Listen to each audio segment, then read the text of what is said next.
It's Thursday, August 6th. The clock is ticking on new tariffs, but the Prime Minister says Canada is staying the course with an already firm tone on trade negotiations with the U.S.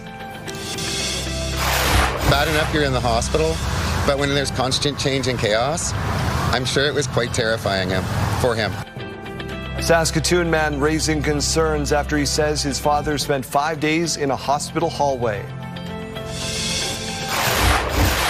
Before the season, if you could just circle it up and we can anticipate that who's going to get hurt when, that'd be awesome, but that's just not how it goes. And the Riders finding ways to win despite a bite from the injury bug. Stay with us, Saskatchewan. Your morning starts right now.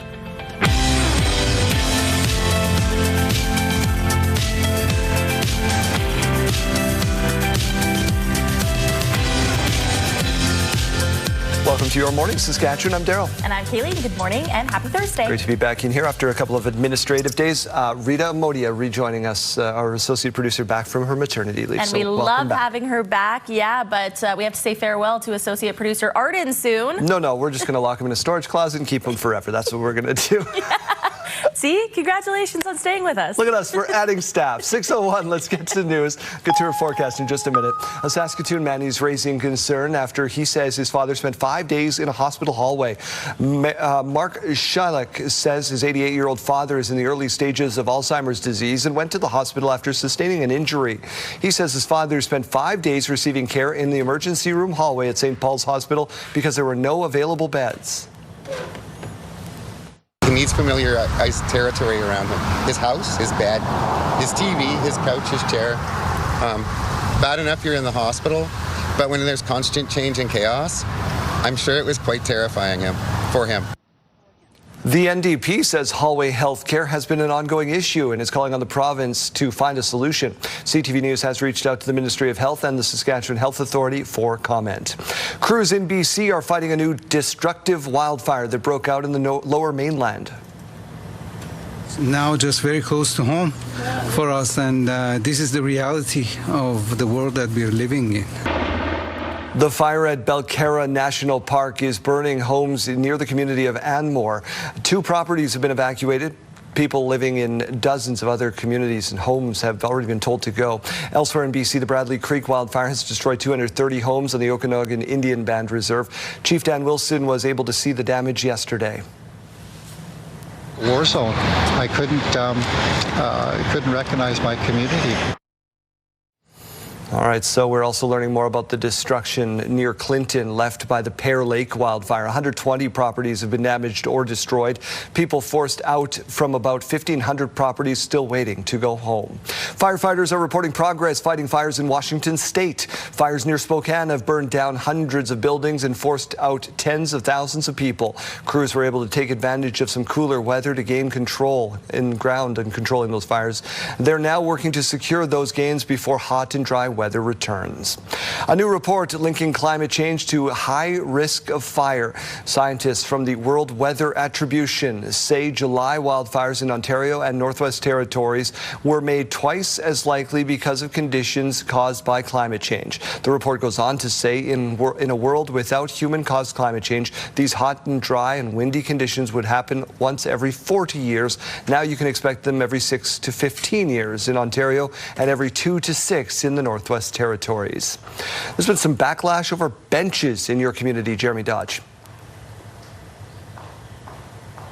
has chosen not to remove downtown benches despite pushback from local businesses. A city committee chose not to remove 25 benches the Downtown Business Improvement District identified as problematic due to graffiti, violence, and filthiness. Downtown Saskatoon says many of the benches have someone passed out on them, openly drinking or using drugs. City Council felt removing the benches would do little to address homelessness or public drug use, only moving the people to a different location. But that different place might be to the places that have been set up for people to be safe and to be cared for that need that. At the end of the day, it was 6% of all downtown benches that we were talking about in those key locations. Councillors voted to defer removing benches until next September and look at creating a phone line or online reporting system for businesses to use when issues arise. A man working at a construction site in the Saskatoon Meadows neighborhood has died after being injured. Saskatoon police say officers were called to the construction site in the 3000 block of Meadows Parkway about 2 o'clock yesterday afternoon, where the man had been struck by a piece of heavy equipment. The 41-year-old died at the scene. Occupational Health and Safety are investigating, along with Saskatoon police. Well, Daryl, Regina Police releasing some data from the Queen City X. Yeah, still waiting on some attendance numbers, but officers on site say they responded to 3 assaults, one of them involving bear spray. 9 people were arrested for intoxication, and there were 2 thefts.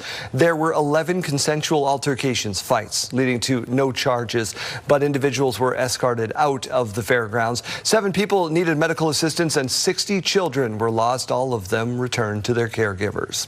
The city of Yorkton has canceled a planned feedback session after an application for a proposed post-treatment addiction recovery center was withdrawn. City said it now confirmed the application for the proposed recovery service home on Riverview Road will not be going ahead. A report to council with more details will appear on the August 10th council agenda. The proposal drew significant pushback from the community after the property was bought by Poundmakers Lodge Treatment Centers earlier this year. The Saskatchewan Health Authority has expanded online booking for lab appointments to 3 more towns in the Parkland. Kamsack, Kenora, and Preeceville are the latest additions to the SHA's expanded online booking system for various lab work. Online booking has already started in Kamsack and Preeceville, with Kenora being added on Thursday, so later today. All you need is a valid healthcare and phone number or email address to receive the notifications. The Co-op Refinery is proposing to build a work camp for over 500 temporary workers. The company says it would provide greater flexibility if extra resources are needed to operate or repair the facility. It said possible circumstances could lead to, or include rather, a labor disruption. The proposal will require the city to conduct public consultations prior to council consideration. The Saskatchewan Federation of Labour is gathering feedback through its website.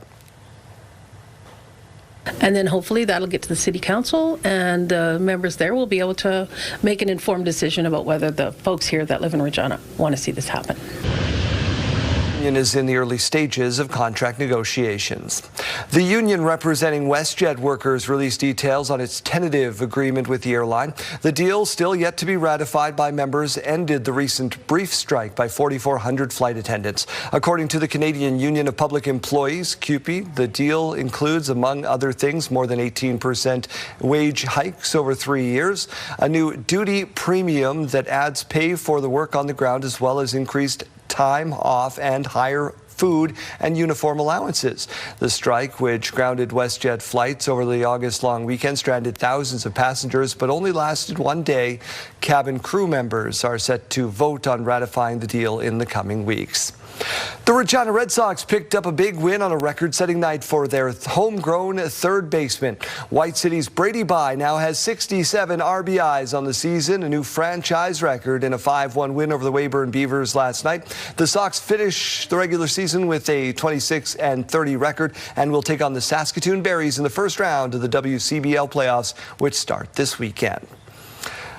Baseball weather in August. All right, Kayleen, what do you got on tap for us? Well, it's a bit of a gray and cloudy start to the day, and we are seeing some rain up through Saskatoon. We'll see that in just a second. For now, let's start with a look at this morning view out in Regina. It's brought to you by Stars Lottery, your ticket funds life-saving care across Saskatchewan. We're only at 10 degrees now, so again, a bit of a cooler start to the day with that mix of sun and cloud. Winds right now are very calm, only coming in at 9 kilometers per hour. Those are going to be increasing into our afternoon. Not quite as strong as what we're seeing up through Saskatoon this afternoon, though, where we are going to be seeing some stronger wind gusts. 15 degrees right now with, again, a little bit of some light drizzle in the area. West winds coming in at 20 kilometers per hour right now. Here's a look at that radar and satellite to see how that system moved in. Not a whole lot happening in terms of that rain. We're seeing more of that as we turn our attention up to the north. Now, this is the current look. So you can see how it curves around Prince Albert and and just bringing a little bit of light drizzle to Saskatoon. But again, mainly what we're talking about is that rain falling up north today into the afternoon hours. That main part of that system does move into Manitoba. This system that we're seeing in Saskatchewan is very scattered, very broken up, and it's not going to be bringing any large accumulations of rain today. Into the evening hours, again, mainly hovering far up north. So we're not really talking about the rain into the afternoon hours today. Into tomorrow afternoon, again, we do see some more of that green popping up far up north and some of it breaking down into central Saskatchewan as well. Into Saturday, very early in the morning, this is 1:30 a.m. We do see some more of that moving into the southwest corner of the province.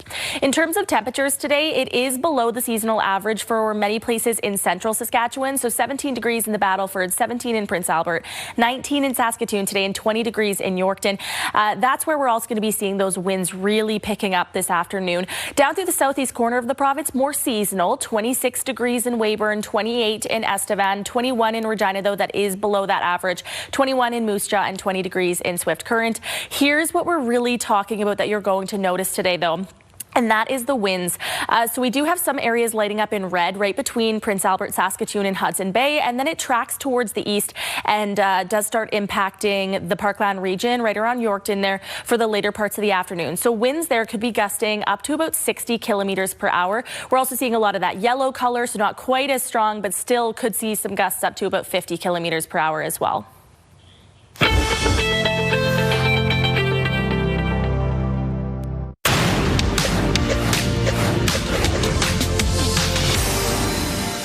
Montreal-based meal kit company Good Food was granted protection from its creditors on Wednesday, a day after its CEO resigned. The company announcing it will be asking the Quebec Superior Court to approve a formal process to sell the company or seek new investment. As the company says, it won't have the cash to make interest payments on the millions of dollars in debt due later this week and in September.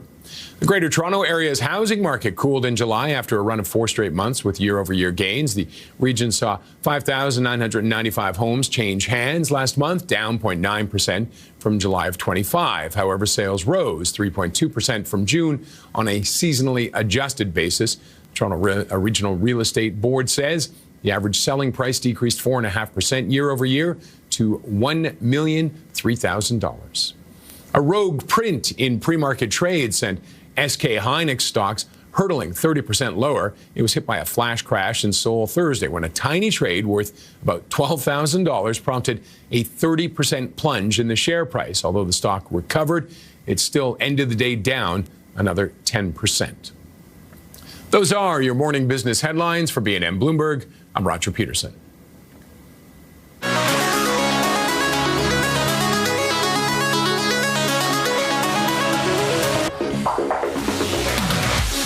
We're spicing things up right now with a story about Dijon mustard. The condiment is serious business in the Burgundy region in France. Shops in the area have been making Dijon mustard for almost 100 years, and they're always looking for ways to keep things fresh. They're now offering truffle, gingerbread, and even cocoa-flavored mustard. Burgundy has also given its Dijon product protected status, so only mustard made with local seeds and using Burgundy white wine will qualify. Well, that's nothing compared to the mustard capital of the world, which is Saskatchewan. Right here in Saskatchewan. Yeah.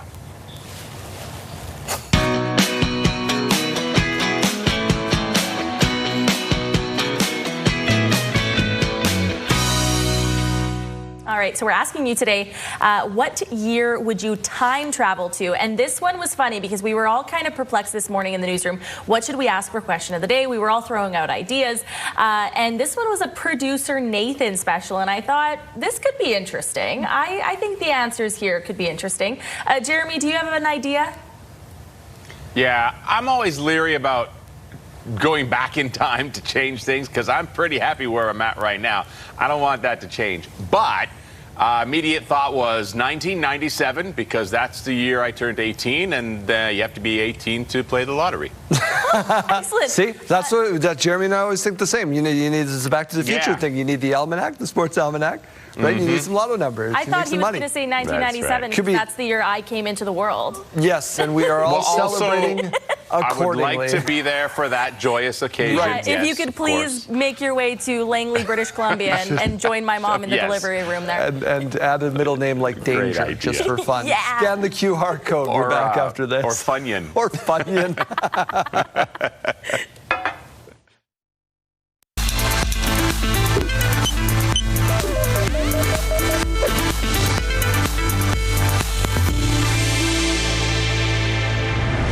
Kratom contains substances that affect your brain. Larger doses act like a downer, lower doses can be energizing. Some people use kratom in teas or supplements to try to decrease symptoms of pain, anxiety, depression, or as an energy booster. But kratom is not regulated in the U.S. While currently legal at the national level, it's not approved by the FDA for use in medications, supplements, or food. And some cities and states have bans in place due to the risks of severe effects like liver injury, seizures, changes in heart rhythm, and difficulty breathing. Despite this, poison control reports of kratom use have spiked 64 times in the last 13 years, with nearly 75% of cases needing some medical care and about 1/3 requiring hospitalization. If you're using or thinking about using kratom, talk to your doctor first. There may be a safer, more proven option. With this Medical Minute, I'm Mike Dubusky. Health Report, brought to you in part by SEIU West, Saskatchewan's first healthcare union. Hi there, Matt Scooby in the Sports Center newsroom with your must-see moment from Wednesday before we head to the CONCACAF U20 Championship. Canada facing Jamaica in extra time. The ball going to bounce off the keeper to the top of the penalty area where Max Wagel going to line it up and blast the volley into the back of the net. He waits for the perfect moment to pull off the incredible goal. Canada wins the match and qualifies for the FIFA U20 World Cup for the first time since 2007. Wagel claims the must-see moments. And tonight on TSN, we've got football from north and south of the border. In the CFL, the Stamps face the Argonauts, and the NFL preseason kicks off with the Panthers and Cardinals in the Hall of Fame game. Coverage for both games starts at 7 p.m. Eastern, 4 Pacific. That's all for now from the Sports Center newsroom. Have a great day.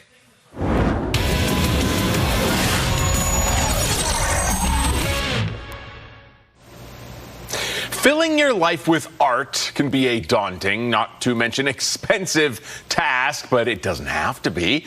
Let's head out to Mike Siona now, who's at a very unique art show this morning. Mike? It's the Art Under $100 art show, and we're here with Emma Justine, who is the founder of this fantastic art show, and it's exactly what the title suggests, right? Yes, it is. Fantastic. So that means everything in here is under $100. What precipitated this? So this started a long time ago as an idea just to make art more accessible during the holiday season, which is where it originated in Calgary. And over the last, 19 years, it has exploded in popularity. We've now expanded over Western Canada, and this is our very first time in Saskatoon. Very, very cool. And so I see the holiday sprinkles that you're wearing, and I see like copious amounts of art. How many different artists got involved in this? So there's almost 70 participating artists, and we have taken over this curling club. Art is as far as the art I can see, more than you can probably capture in this interview. Yeah, no, it is really kind of cool. It's like a little maze here also.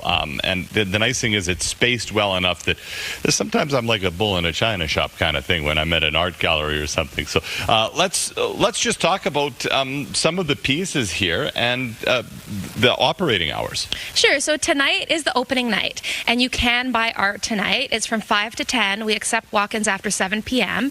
and the show runs from 11 to 7 all weekend. Walk-ins are accepted all weekend, and the cool thing about it is you come, you take the art right off the wall, and we just keep replacing it. So on top of what you see here, we have almost double that in the back, and we're going to just keep replenishing the work all weekend and bringing big pieces out all weekend as well. Okay, so it's not like we have to be here right when it first starts, or it's all picked over kind of thing. You guys have solved this. Totally, yes. We have way more in the back, so the show will be good until Sunday at 7 when we close. Fantastic. All right, well, there you go. We're going to talk about it as the morning continues. We actually have a couple of the artists here. Thank you guys for getting up early, and thank you guys for sticking with us. You know what you got to do this weekend. Art under 100. This is a great idea, Mike. Thank you very much. We look forward to seeing a little more later on.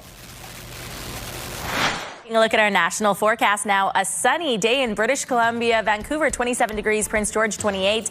Edmonton with more of that cloud cover though, 18 degrees. Calgary mix of sun and cloud, 22 today. Winnipeg a chance of rain, risk of thunderstorms, 28 degrees. Turning our attention over to the east now, we're still seeing another hot day in Ottawa, up to 30 degrees with that mix of sun and cloud. Risk of some thunderstorms in Toronto, 27. Montreal with some rain, 28 degrees. Fredericton a very hot day, 32 with a mix of sun and cloud, and 33 in Halifax with that sunshine, 14 degrees in St. John's, and it's a windy day there. As we go to break, here's a look at those gas prices in Regina. Your average price, $168.9. You could find it for as low as $153.9. In Saskatoon, your average price is $179 today. You could find it for as low as $152.8. In our farm markets today, we find the street price of canola at $714.05 per ton. The futures price, $775.70 per ton. Amber durum wheat now at $272.48 per ton, and red spring wheat $290.88 per ton. And the Canadian dollar continues to trend up. It's now at 70.30 cents US. Hunting season is nearly upon us. What you need to know is coming up in 15 minutes. Stay with us.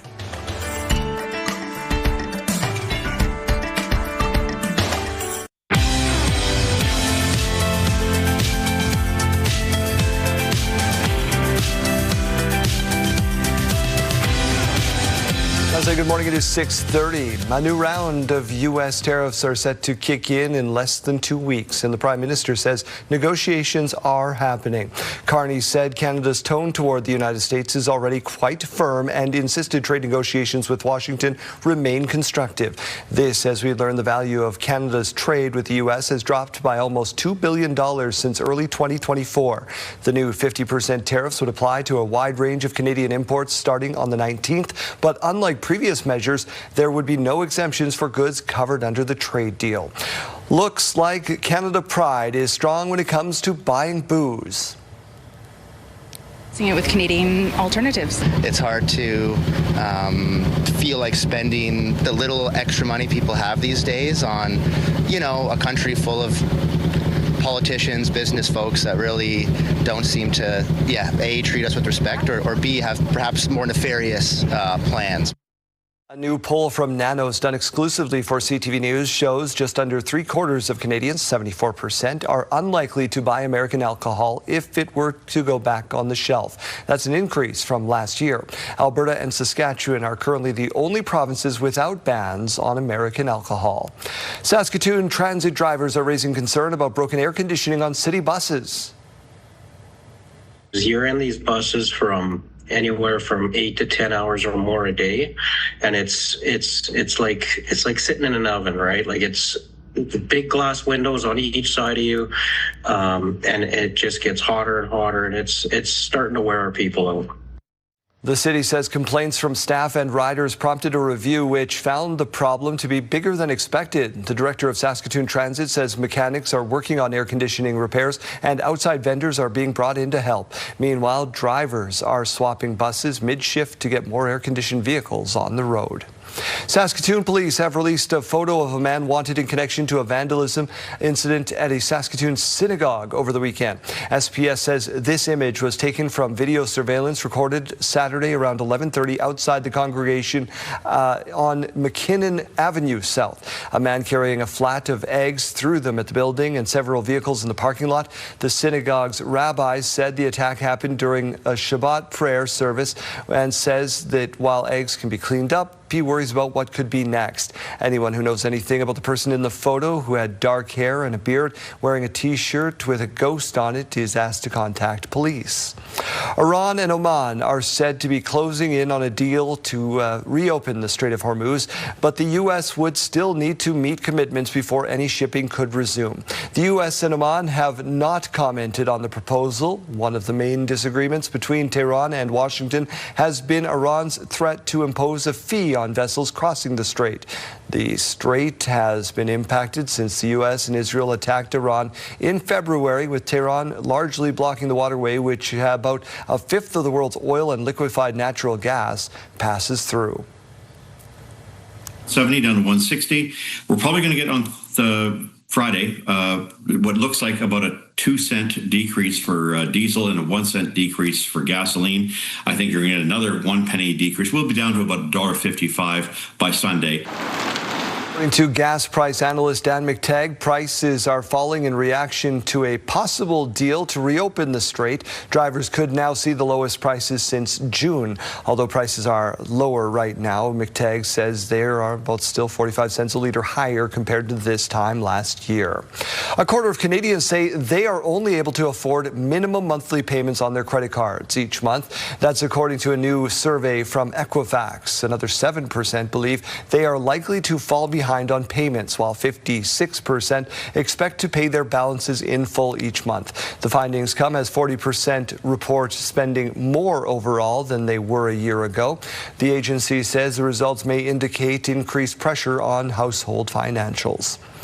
The Regina Food Bank has a brand new set of wheels. Purolator has donated one of their delivery trucks to the Regina Food Bank. There it is on your screen. It's been given a tune-up and a paint job. The food bank says it'll help them be more efficient and put money into other essential areas. The capital requirements for the food bank, that's critical dollars, and so every little bit that we don't have to put into things like vehicles and trucks means that we can put that money directly into sourcing and making sure food is getting to the people that need it. The vehicle is one of 14 that are being donated by Purolator. A recent decision by the Saskatchewan Veterinary Medical Association has put a stop to temporary vet clinic. For the last 11 years, the Canine Rescue Project has visited the Sturgeon Lake First Nation to provide care to animals in that community. Now, the SVMA recently denied approval for the upcoming clinic, adding the community is within 150 kilometers of an existing veterinary clinic. Community members and the Canine Rescue Project say the temporary clinic is needed to make neutering and spaying services more accessible, as some community members can't take their pets to the nearest clinic, which is in Prince Albert. It is frustrating, and especially because there was no communication. And when we submitted an appeal, the appeal was supported by letters from Sturgeon Lake, from veterinary clinics in the area that not only supported the clinic, but also said that they just don't have the capacity to absorb the patient caseload that we would have seen in a 3-day weekend, and it was still denied. We've reached out to the SVMA for a response, waiting on that. Canada continues to roll at the Hlinka Gretzky Cup. And Canada back the other way, chance for a 2-on-1 here. In comes Liam Pugh. Pugh with a shot, scores! Liam Pugh of the Regina Pats scored his third straight game. He is on a line with Maddox Schultz and Cameron Warren. They combined for 18 points in the Cup so far. Schultz has 7 points in 3 games. Pugh has 6. Canada won 7-4. The Saskatchewan Roughriders continue to find ways to win despite being bit by the injury bug. What's your definition of long? Six-game season ending? Yeah, we'll see. Coach Corey Mays says he's unable to reveal exactly how long some of the starters may be out of the lineup, including Keaton Schaefer-Baker and Sam Emelis. Before the season, if you could just circle it up and we can anticipate that who's going to get hurt when, that'd be awesome, but that's just not how it goes. But that's why you have a full roster, a full locker room full of people, and they prepare themselves as if they're going to have to play. So we've, it's just kind of been what it is since we've been here, and really anywhere else I've ever been. It's part of the game. Find out when the depth chart comes out a little bit later on today, Kayleen. What's going on in the weather forecast? precipitation today, but mainly throughout northern and some parts of central Saskatchewan, not so much down south. In terms of temperatures, we are starting the day quite cool. 10 degrees right now in the Queen City. We do have a mix of sun and cloud and winds coming in at 9 kilometers per hour. So they're starting the day low. They will be increasing in the afternoon. 15 degrees, so a bit warmer through Saskatoon with that very light drizzle to start the day. Winds currently coming in at 20 kilometers per hour. Again, we are going to be seeing those winds also increasing through central Saskatchewan. Current temperatures, though, across the province are below that seasonal average to start the day, and we are going to remain below that average into the afternoon today. Only 9 degrees in South End, 14 in Prince Albert, 11 degrees in Spiritwood, and 13 in Hudson Bay. Down in the south, we're seeing some places a little bit warmer, right around Wynyard, 15 degrees, Swift Current, 15, Kindersley, 16 degrees. Down through the southeast corner, only 10 degrees in Weyburn and Estevan, but that is actually where we're going to be seeing the warmer temperatures into the afternoon hours. 26 in Weyburn today, 27 in Estevan with a mix of sun and cloud. Only about 21 in Regina today, 22 in Moose Jaw, 21 in Swift Current, and even cooler up through the Battleford, 17 degrees, Prince Albert, 17 degrees. You do see the rain icon there for the start of your day. That system should be pulling away into the later parts of the afternoon, though. Let's talk about that average, because we said that it's below the average, but by how much? So the average in Regina is 26.5. The average in Saskatoon is 25.6. So with those highs, we are well below those averages. We are not close to where we were at last year on this day. Those were within decimal points of those averages, 27.0 in Regina on this day last year and 25.1 in Saskatoon on this day last year. And of course, not even close to those records. The record for Regina is 40.6 degrees on this day in 1949. And the record in Saskatoon was back in 1998. That was 38.4 degrees. Here's a look at your 7-day forecast. We do have some more precipitation, likely on Sunday for central and southern Saskatchewan, and Tuesday as well.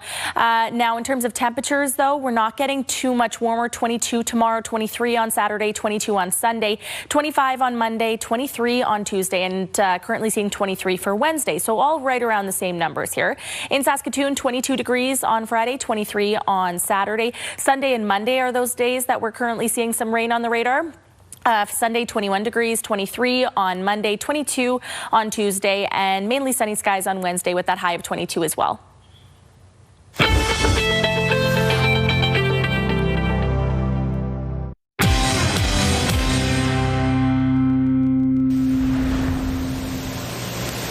Saskatchewan hunting licenses are now available. Hunters can log on to their hunting, angling, and trapping account through the provincial government's website, check draw results, and buy licenses. You can also purchase them at angling, hunting license issuers, at Ministry of Environment, or some provincial park offices, and over the phone. But for more on this, let's welcome in Travis Williams. He's a wildlife allocation specialist with the province. Travis, thanks for coming on this morning. No problem. Thanks for having me. Thank you. This is the time of year so many hunters have been waiting for, and it's an exciting time. So what is, I guess, the biggest thing we need to know right now? Well, I think the biggest thing for folks that are planning to head out this fall is to just review all the information that we provide in the annual Hunter's Guide. The guide comes out annually every summer and is an excellent resource for hunting season and license information. It also contains information regarding hunting regulations to ensure that you're compliant with all the regulations. Digital copies are available on our website at saskatchewan.ca/hunting, and paper copies are available at field offices with front counter service or license issuers. So this way it provides hunters with a few options to obtain the guide in a format that they prefer, so that they're in the know on what is coming up for this season. Okay, great. Yeah, going over some of the fundamentals, I guess. Brush up on the things that we should know, just because we've done it so many times. But what are some of the other things maybe we can start to prepare as well? Certainly. My second piece of advice for hunters would be that, especially those in particular that hunt private land, would be to secure those hunting permissions for land access well in advance of the hunting seasons. There's around 85% of land in southern Saskatchewan is privately owned or controlled, and hunters are required to obtain permission from the landowner before accessing those private properties. So you might not be the only person interested in hunting in a particular property, so the sooner you can obtain permission from the landowner, the better, and give yourself the best best opportunity to have a successful season out there. What makes our province so great for hunting? What is it about Saskatchewan that is such a great place to hunt? Well, we have a lot of opportunities with different species out there that some jurisdictions don't have. We have two deer species. We have opportunities to hunt elk, black bear, moose, pronghorn, game birds. So no matter what opportunities a hunter might be interested in, there's going to be an option for that person to hunt in Saskatchewan this year. How big is hunting tourism here? It seems like people are coming in from all over the place to go for a hunt here. Yeah. We are a destination province for those that like hunting, and we do have a lot of people coming from a lot of jurisdictions to do that, and we're proud that we are able to manage species at levels that allow for these opportunities. But yeah, lots of interest from other jurisdictions for lots of the game that we happily have in this province. Okay, I guess let's remind people before we say goodbye here. 85% of the land in the South is privately owned or controlled. What do hunters need to know if they want to try and access these areas? My best piece of advice is get out there early, and start asking and trying to secure permissions. Contact local rural municipality offices to obtain landowner maps and things like that you can hopefully obtain contact information for those landowners. But it never hurts to just go for a drive and start knocking on some doors to see if you can obtain permissions. Like I said, the sooner the better, and always obviously just be courteous and observe all the requirements that the landowner has of you when you're accessing those properties. Respect the property and have some do your best. Yeah, just have some simple respect, right? That's what it's all about. Travis, thank you so much for your time. The earliest hunting seasons open September 1st. You can find out all the information at saskatchewan.ca/hunting. Janelle Lippi is at the Cooperator Centre. It is the Canada Games Challenge Cup. We're talking ringette this morning, JL.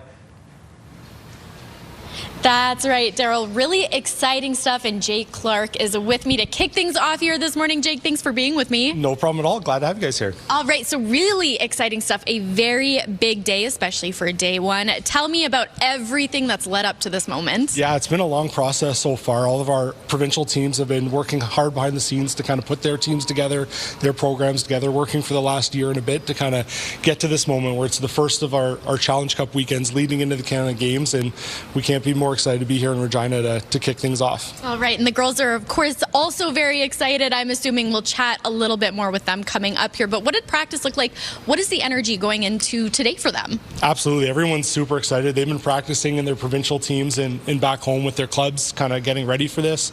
Yesterday was a big travel day for everybody, getting here on site, getting their feet on the ground and getting all their equipment and everything ready to kind of kick things off for our first game starting this morning. Okay, and that, if I'm not mistaken, does start at 8:30. What does today look like for you guys? Today's a busy day, so we've got all of our teams playing at least one game, some of them playing two. So our first games kick off at 8:30 and then 10:30, and we have some more this afternoon. So lots of ice pads, lots of action, and everybody's kind of welcome to come down and take in the action and see what ringette's all about. All right, well, really, really exciting stuff. Definitely a great opportunity. Come down, enjoy some gals who have worked very, very hard. Now, how long does this run for? We're running right through till Sunday, so we've got games kind of morning till night all day. We've also got our U17 program running conjunction, so there's lots of ringette action and kind of the top athletes in our country here all on site. Awesome, Jake. Well, thank you so very much for this really exciting day today. Once again, that is day one. Now, Daryl, we were talking a little bit earlier about me potentially getting on the ice. I don't think that's a great idea. No. I don't have the coordination for that, as you know. Or a helmet. You definitely need that. Ringside reporter Janelle Lippi this morning. Yeah.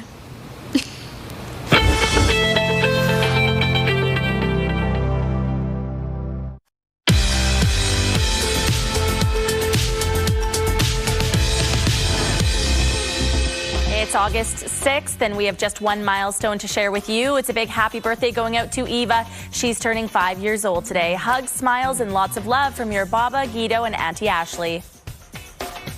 Milestones, brought to you by Harbor Landing Village, an award-winning senior care and living community in Regina. If you have a milestone coming up, send us an email to yourmorningsaskatchewan@ctv.ca or simply scan that QR code on your screen. Please send those in at least one day in advance. You look so rested and rage-free after your visit to the Rage Room. You were beating the heck out of everything in that place. Oh my gosh, the inspiration of it is we had to take Ring Road all the way there. So like by the time you got in, you were ready to rage with all of the anger. And we're actually talking about the Rage Room here today too. I got to do it over the week off here. It was so much fun. But they gave you the speaker off the start and said, yeah, connect it to Bluetooth, whatever songs you want to play, like go as loud as you want and just let that rage pour out.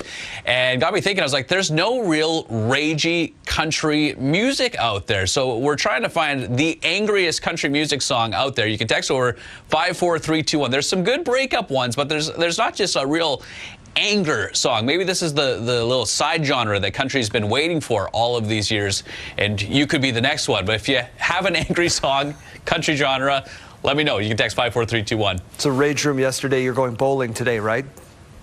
Yes. It was the shirt. It would work. Country music, way more fitting. We got a lot of bowling songs out there, too, so it'd be easier to find the playlist. Let the good times roll, Chase. Thanks. Thanks, Daryl.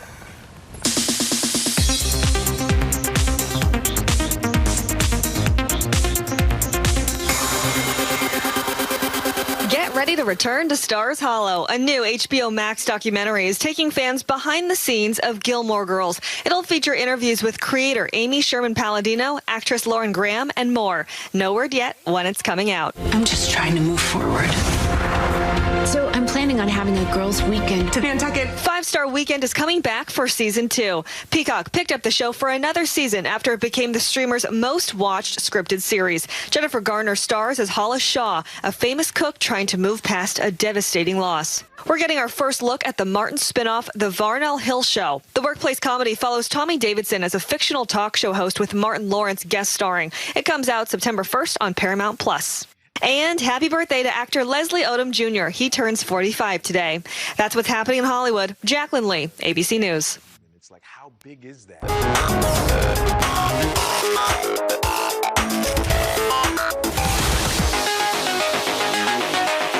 Well, we kick off Sidebar with a baby who is born to be a leader.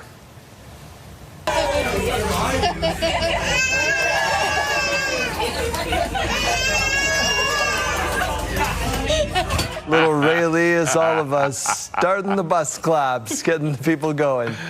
Director Corey came in my ear and said, this is just like Sadie, and it's true. She's Aria too. A little too outgoing. Aria ran the airplane yesterday all the way to Halifax, apparently. Yeah. So, makes sense.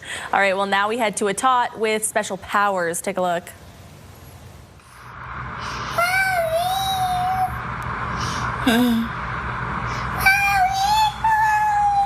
You woke me up!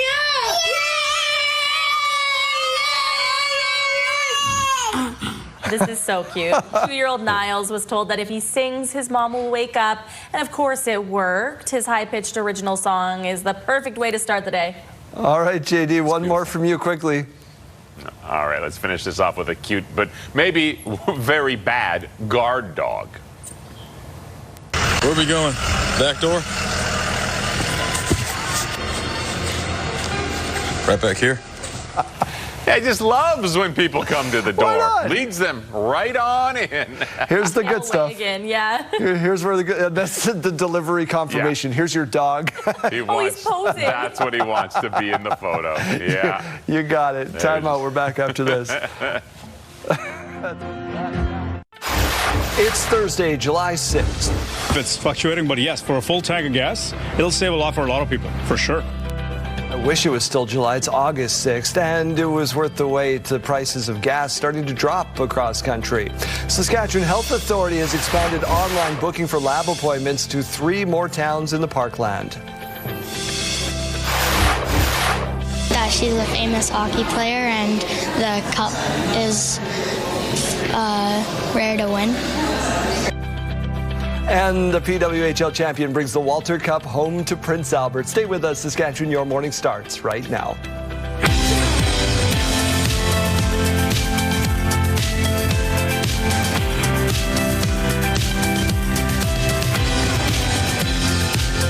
Nothing like admitting defeat right off the top. Yeah, I wish everyone at home could see that because he went, it's Thursday, July 6th, and then he just went. You know, and you're like, okay, I'm Daryl. Hi. Nice to see you. I'm Kayleen, back in the Weather Center, feeling good. I haven't been here for a couple of days, so I want to take you back to Friday. I went to Collective Soul at the Connexus Arts Center, and this happened.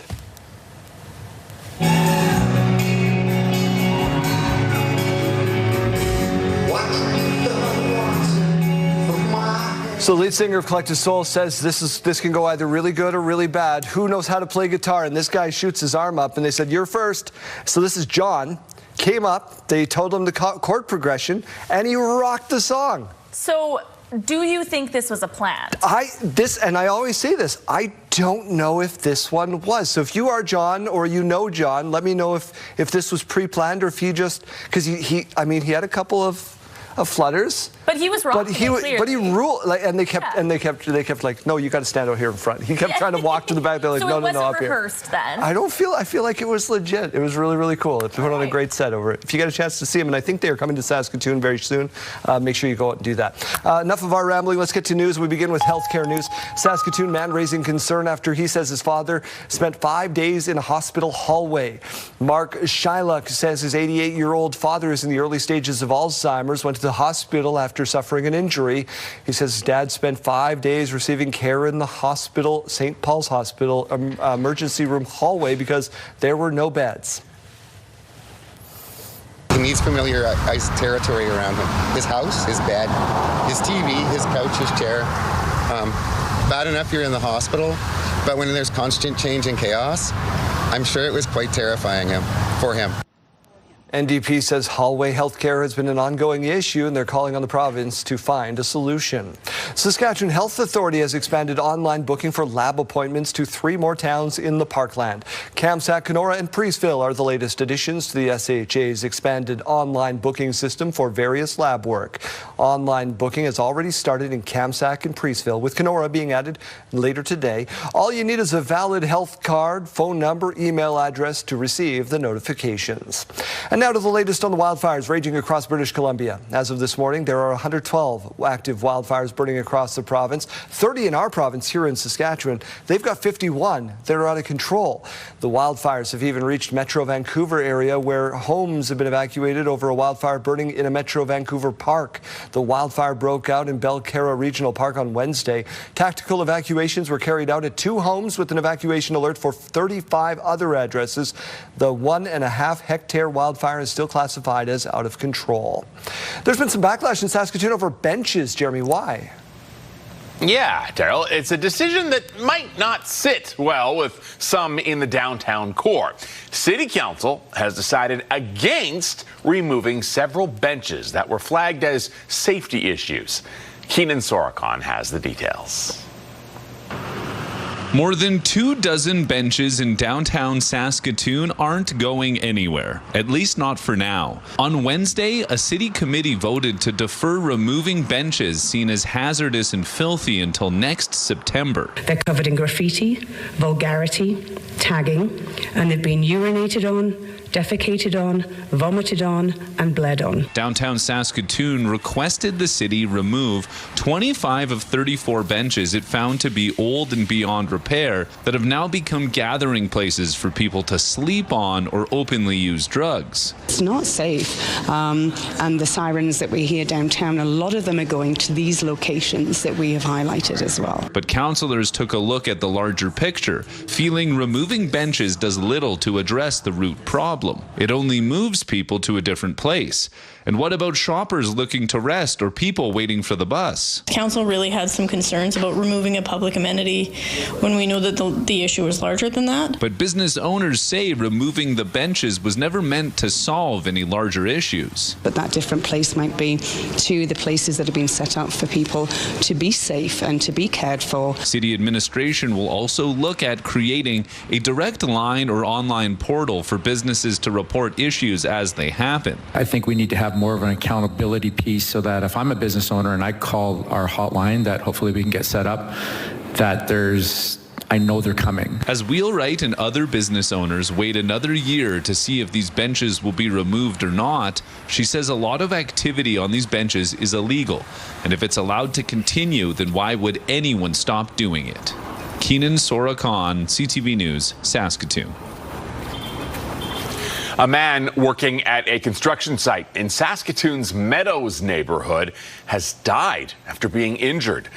Saskatoon police say officers were called to the construction site in the 3000 block of Meadows Parkway at about 2 o'clock yesterday afternoon, where the man had been struck by a piece of heavy equipment. The 41-year-old died at the scene. Occupational Health and Safety are investigating, along with Saskatoon police. Well, Daryl, a proposed data center being discussed in Alberta. County Council recently approving a rezoning for 350 hectares for a future industrial development. People not happy about it. Quite frankly, I'm terrified. I take my grandchildren down there all the time. The water, the noise, the light pollution, extra traffic. It's just, yeah, we don't want it. Nearby residents say they're worried about the size of the proposed data center with its reservoir water use and noise. They also say there's only one access road shared by the community, a Bible camp and rezoned land. Nothing has been approved yet. Other news this morning, Prime Minister Mark Carney took a jab at the U.S. president yesterday after a teleprompter malfunction. I would like to inform you that the teleprompter has ceased to function. Unlike a certain world leader, I do not view this as a conspiracy. Carney's remarks seem to be a reference to Trump's demands for an investigation after he encountered a malfunctioning teleprompter and escalator at the UN General Assembly last year. So far, the White House hasn't commented, but Carney's joke did get some laughs. An historic train engine in Saskatchewan has been restored to recognize the city's rich heritage of coal mining. Built in 1944, the locomotive used to load and transport coal cars through Estevan to Brandon, Manitoba for decades has been sandblasted and repainted to freshen up its image. The $50,000 project took almost 2 years of fundraising. One resident whose dad used to run the locomotive in Estevan says people take great pride in being coal miners. We're still coal mining today, so that's 1960. That train's been around. It's many, many years, so it's just continued on the history of coal mining, how it's continued on for generations. There's a lot of second, third-year generation coal miners in Estevan. The 1944 locomotive remains on display at the Souris Valley Museum as part of the site's heritage mining display. PWHL champion Caitlin Willoughby brought the Walter Cup to Prince Albert for a meet and greet with fans. The Montreal Victoire forward took home the cup after defeating the Ottawa Charge with her teammates in the league's first all-Canadian final, and now the trophy is making its round as each player gets a day with it, just like the Stanley Cup. Willoughby will return to Montreal next season as she signed a 2-year extension with the Victoire. The young hockey players in attendance were excited to meet her. That she's a famous hockey player and the cup is rare to win. She stuck around for about 2 hours to sign autographs at the Art Hauser Center, Kaylee, and that's wonderful to see. Yeah, we're so excited. Yeah, and great, great to have those role models, especially local people, to say you can do it too. Absolutely, so important. Let's turn our attention now to this morning view, though. It's brought to you by Stars Lottery, your ticket funds life-saving care across Saskatchewan. We are starting to get a little bit warmer in Regina. We're now at 13 degrees. That's an improvement from 10 degrees just about 30 minutes ago. A little bit more cloud cover moving in, though, and winds have remained the same at 9 kilometers per hour. Saskatoon has bumped up just 1 degree. We're now at 14 degrees. We have a mix of sun and cloud, and we have the winds increasing. They are now coming in at 35 kilometers per hour. Those are going to be increasing for your afternoon. It's going to be a bit of a windy day. Radar and satellite showing where we saw that precipitation this morning and where we are still currently seeing some of that rain falling. It has started to move away from Saskatoon. So again, we are just seeing that cloud cover right now. We still are seeing some places up north, though, with quite a bit of rain coming down and a little bit of that thunderstorm activity as well. Into the afternoon, the thunderstorm thunderstorms will be rolling over into Manitoba, but we are still seeing some places in northern and central Saskatchewan getting a little bit of rain. There's no large accumulations today, no large one system just centering on one area, but it is going to be a very scattered system, bringing about a 30% chance of rain for a lot of areas in northern and central Saskatchewan.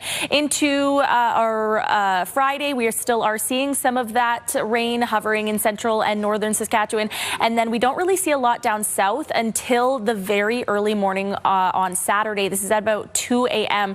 where we see the system moving into the southwest corner right around Swift Current. In terms of temperatures today, a lot of places below the seasonal average still. 17 degrees for the Battlefords in Prince Albert, only 19 in Saskatoon today, 20 degrees with that wind in Yorkton, 21 in Regina and Swift Current, 22 in Moose Jaw. Warmer down through the southeast corner of the province though, 26 degrees for Weyburn and 27 degrees in Estevan. As I mentioned though, it's going to be a bit of a gusty day. We do have a lot of areas right between Prince Albert, Saskatoon, Hudson Bay, and then traveling down through Yorkton where we're seeing those red colors indicating that we could be seeing some gusts up to about 60 or 65 kilometers per hour. So it is going to be windy, not so much through Saskatoon or even down through Regina, but we still could be seeing some gusts between 40 to 50 kilometers per hour.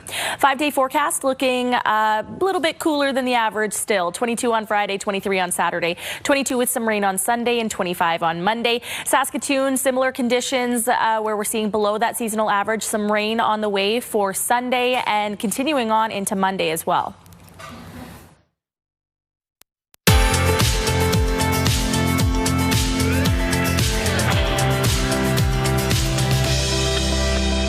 Time now for a look at our rural forecast. We're not seeing a whole lot of sunshine today. Lloydminster, Spiritwood, Meadow Lake, and Kindersley all seeing quite a bit of cloud cover and below seasonal average temperatures. A little bit of rain in Melfort, Hudson Bay, and Wynyard this afternoon as well. 17 degrees in Wynyard and Hudson Bay. Down in the south, a little bit more of that sunshine. 23 degrees in East End, 26 in Rockland, 28 in Coronach today, and 25 in Carlisle with that mix of sun and cloud.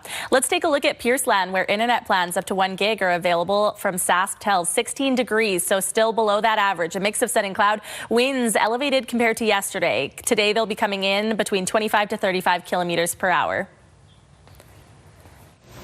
Art on a budget impossible?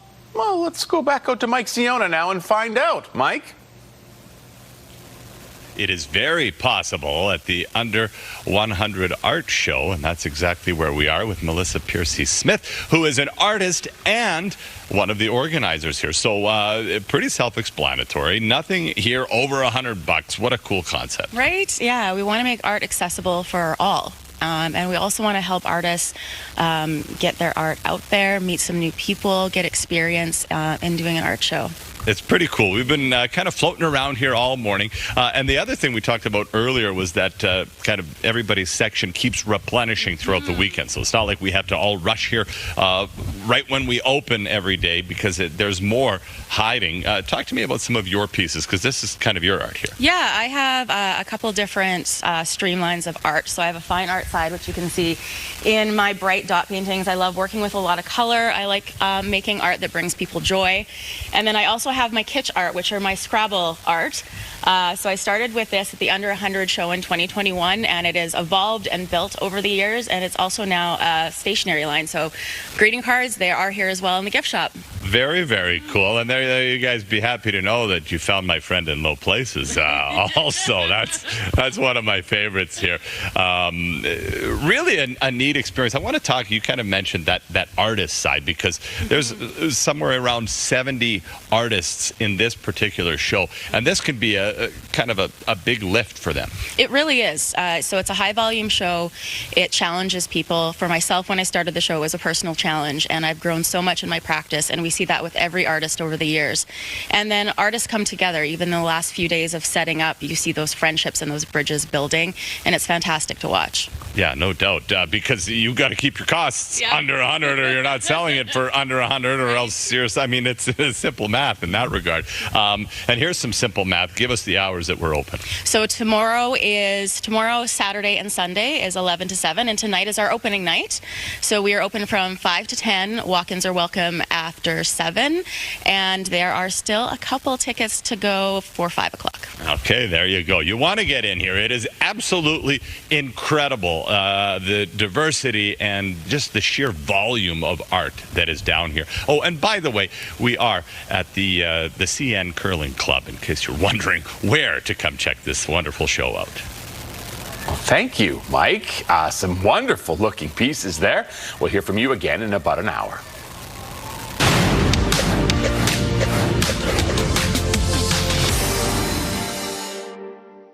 More than 6 years ago, the co-op refinery and their unionized workers were locked in a labor dispute that became extremely tense when replacements were brought in. On Wednesday, the two sides are in the early stages of negotiations.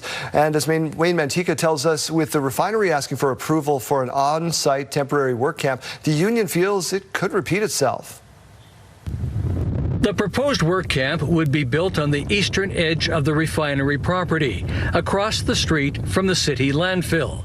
It concerns the union representing refinery workers who are in the early stages of contract negotiations. The union was just disappointed in the application. We think it's early on in the bargaining process and not necessarily warranted. Definitely premature. And we think that's going to have a negative impact on the psychological health and safety of our members. In a written statement, the refinery said the option to construct a work camp provides the co-op refinery complex with flexibility if supplementary resources are required to operate, maintain, or repair the refinery in a variety of circumstances, which could include possible labor disruptions. The refinery needs city council permission to build the facility. The first step is a city consultation process. The Saskatchewan Federation of Labor is asking the public to weigh in through its website. Well, I think if you go to our website, our campaigns page on our website, you'll see the link is there, and you just follow the prompts and gets you there to voice your opinion. And you just put in there whether or not you agree that this is a good idea. The union is fighting the issue on two fronts. It is asking City Council to deny permission for creation of a work camp. And it is asking the provincial government to bring in legislation prohibiting use of replacement workers, rules currently in place in British Columbia, Manitoba, and Quebec. Wayne Mantika, CTV News, Regina.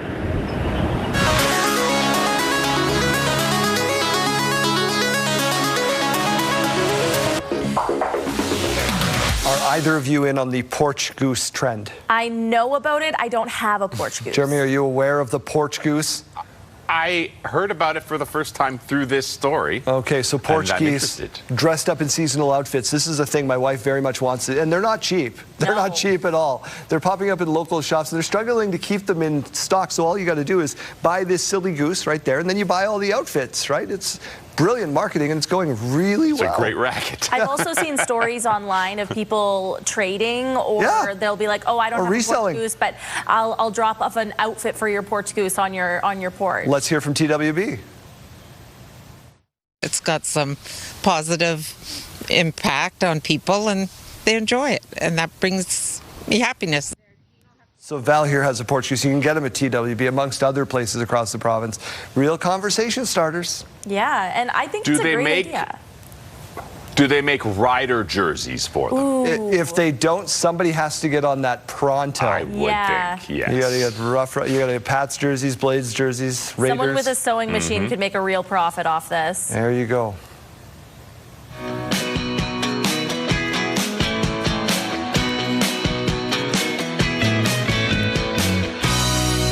Now we don't need to travel back to a year in time, just like 10 minutes ago, and not say that out loud, and then start making those. There's our $1 million idea. Yeah. Whoops. Whoopsie. Yeah, my bad. Patent pending. Does that cover anything? Hey, side note, does somebody have a sewing machine they can sell me? Totally borrow for just 5 minutes? Yeah. We're asking you today, what year would you time travel to? Lori's saying, I would travel back to 1985. I was 14, had the best hair, and the dance clubs. That sounds like so much fun. Midori's saying, I would travel back in time to when Indigenous people lived in teepees, gathered medicine, practiced ceremony, and hunted food just to experience. Isn't 85 the year from the original Back to the Future? Oh, is it? I think so, yeah. We had Gord saying I'd travel back to the 1800s and see what the wild, wild west was really like. And then immediately try to leave because scary. More love for the 80s from Sheldon. If I could travel back to 1982 when I was first born, Sheldon wants to do it all over again. Sheldon, yeah. I want to give an honorable mention out to Kevin R., who wrote in our text line. I didn't throw it up here, but he was, I think, maybe joking. He was saying he wanted to travel back to when the pyramids were built by the aliens, the conspiracy theories. Okay. Get some snaps of that. You get some real answers, right? So we want to hear from you. Text your name and your answer to 10400. Standard message rates may apply. Or scan that QR code on your screen. Let us know, what year would you time travel back to?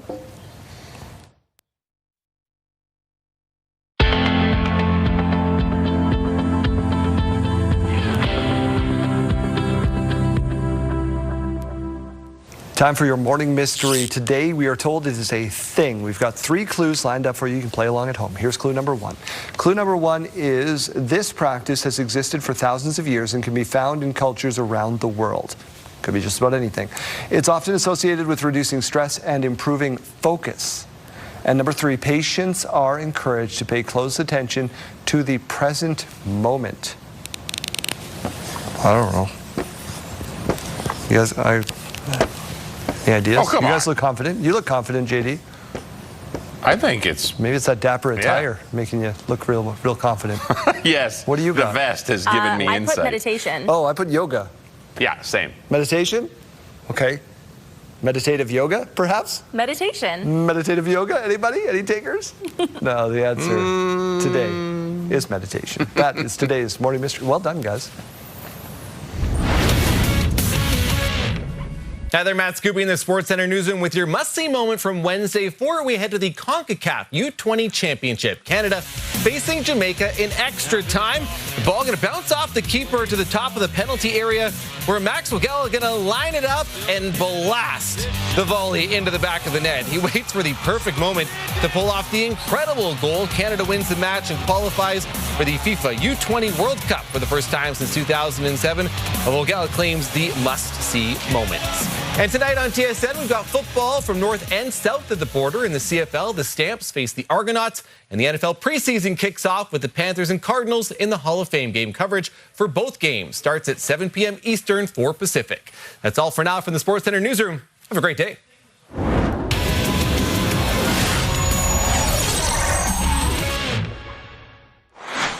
Time now for a look at our national forecast. We're seeing the sunshine in Vancouver today, up to 27 degrees. Calgary 22 with a mix of sun and cloud.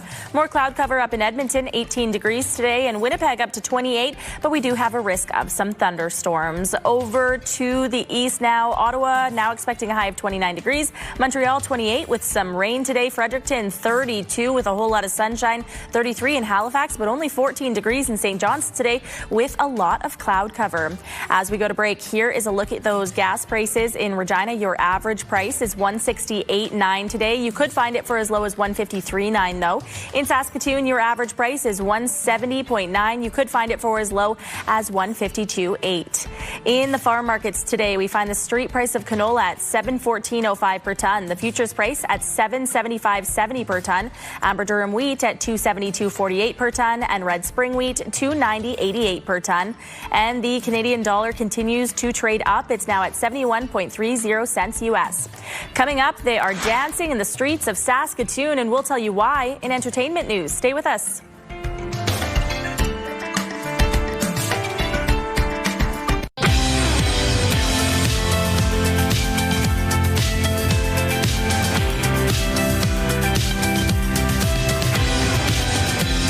Good morning at 7:30. Thank you for being with us. My name is Daryl. Saskatoon transit drivers raising concerns about broken air conditioning on buses. You're in these buses from anywhere from 8 to 10 hours or more a day, and it's like sitting in an oven, right? Like it's the big glass windows on each side of you, and it just gets hotter and hotter, and it's starting to wear people out. City says complaints from staff and riders prompted a review which found the problem to be bigger than expected. The director of Saskatoon Transit says mechanics are working on the air conditioning repairs and outside vendors are being brought in to help. Meanwhile, drivers are swapping buses mid-shift to get more air-conditioned vehicles on the road. The union representing WestJet workers releasing details of its tentative deal with the airline. The agreement, still to be ratified by members, ended the recent and brief strike by 4,400 flight attendants. According to the Canadian Union of Public Employees, the deal includes, among other things, a more than 18% wage hike over 3 years, a new duty premium that adds pay for work on the ground, as well as increased time off and higher food and uniform allowances. The strike, which grounded WestJet flights over the August-long weekend, stranded thousands but lasted only a day. Cabin crew members are set to vote on ratifying the deal in the coming weeks. Prince Albert police say the investigation into a death on Cook Drive is not criminal in nature. At 10:30 on Monday morning, police were called to assist EMS with the person down. A 46-year-old man was found and pronounced dead on scene. Police remained in the area while the investigation took place. Police now saying the investigation is concluded and police presence has been lifted. RCMP in Prince Albert have charged a woman after a traffic stop led to the seizure of weapons and drugs. On Sunday, RCMP noticed a speeding vehicle swerving on Highway 2 in the RM of Buckland. When officers stopped the vehicle and an oral fluid test of the driver was done, it showed he recently consumed cocaine. She was arrested through a search of her vehicle and property in Prince Albert. Police found and seized even more cocaine, methamphetamine, cash, and an imitation firearm, bear spray, drug trafficking equipment as well. 31-year-old Brianne Weber appeared in provincial court on Tuesday. A man has been sent to hospital with serious injuries following a crash on Saskatoon's north end. An SUV and half-ton truck collided at Highway 11 and 71st Street East shortly after 8 o'clock Wednesday morning. Firefighters had to use the jaws of life to free the driver of the SUV. Crews also helped to remove the driver of the truck, who was taken to hospital by paramedics with serious injuries. No word on what contributed to the crash. Traffic was restricted in the area. The Regina Food Bank has a brand new set of wheels. Purolator has donated one of their delivery trucks to the Regina District Food Bank. It's been given a tune-up and a paint job. There it is on your screen. The food bank says it'll help them be more efficient, also allow them to put money into other areas of need. The capital requirements for the food bank, that's critical dollars, and so every little bit that we don't have to put into things like vehicles and trucks means that we can put that money directly into sourcing and making sure food is getting to the people that need it. The vehicle is one of 14 that Purolator donated across Canada. The Saskatchewan Roughriders continue to prepare for the Ottawa Red Blacks at Mosaic Stadium on Friday night. They have been hit by the injury bug, but continue to find ways to win. Here's Donovan Mace.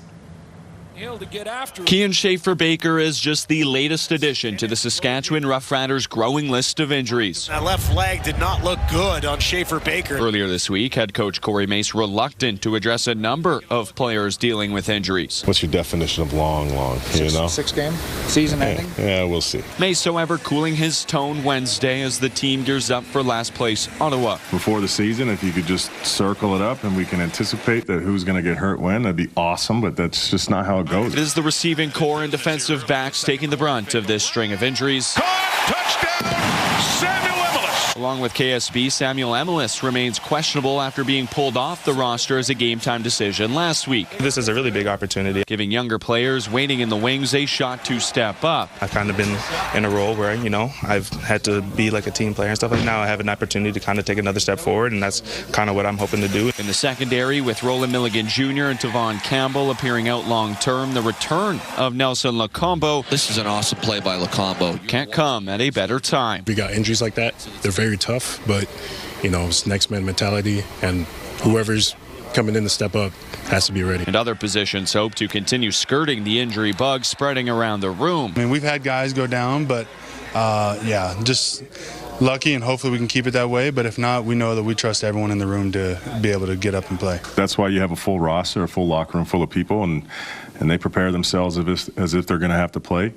So we've, it's just kind of been what it is since we've been here. Saskatchewan is expected to reveal the extent of injuries to players like Schaefer-Baker Thursday when they release their lineup for Friday's tilt with the Red Blacks. Donovan Meese, CTV News, Regina. A lot of people are going to be heading to that game. What's the early indication as far as the forecast? Well, you might need to bundle up just a little bit, maybe a long sleeve instead of the t-shirt this game, a very light jacket. We are seeing below the seasonal average temperatures, and that does continue all the way through our 7-day forecast. 13 degrees right now, though, in Regina. Winds still coming in at 9 kilometers per hour, so they are calm to start the day. The clouds have been increasing, but the system that was bringing a little bit of drizzle to Saskatoon earlier on this morning has pushed away from the city. We're at 14 degrees in Saskatoon. Winds have remained at 35 kilometers per hour. Those, again, going to be increasing into the afternoon. In terms of temperatures, we are now into the double digits in South End, 10 degrees to be exact, 12 degrees in Prince Albert, 14 in Melfort, and 13 in Hudson Bay. In the south, a little bit more of that warmth. That trend is also going to continue into the afternoon, where we're seeing the warmer temperatures through the southeast corner of the province. Right now, though, 16 in Swift Current, 16 in Assiniboia, and 13 in Estevan. Here's a look at that southeast corner, though, into the afternoon. 27 degrees for Estevan today, 26 in Weyburn. We will see the winds going up, 19 in Yorkton. We have a chance of seeing some of that drizzle through the early parts of the afternoon. 21 in Regina today, 22 in Moose Jaw, 21 in Swift Current. Cooler through the Battlefords and Prince Albert at 17, and only peaking at 19 in Saskatoon today. So just how normal are these temperatures? The average on this day for Regina is 26.5 degrees. The average in Saskatoon, 25.6. So again, we are below that average. Last year in Regina and Saskatoon, we were within a degree. It was just decimal points that was separating us from those averages. It was 27.0 degrees on this day in Regina last year and 25.1 in Saskatoon. Record back in the year 1949, 40.6. That was in Regina. In Saskatoon, the record-setting year was in 1998, and that record was 38.4 degrees. We said that the temperatures are going to remain that below that average through the 7-day forecast. 22 for our day tomorrow on Friday, 23 on Saturday. Some rain on the way for Sunday, 22. Finally getting up to just about that average on Monday, 25 degrees, but then dropping for Tuesday, 23, and then 23 on Wednesday. In Saskatoon, 22 degrees tomorrow, up to 23 on Saturday with a mix of sun and clouds. So a very mild start to the weekend, and then some drizzle on the way for Sunday, moving on into Monday. Highs of 21 and then 23, 22 on Tuesday with more of the cloud cover. Some of those clouds will be clearing for Wednesday with that high of 22.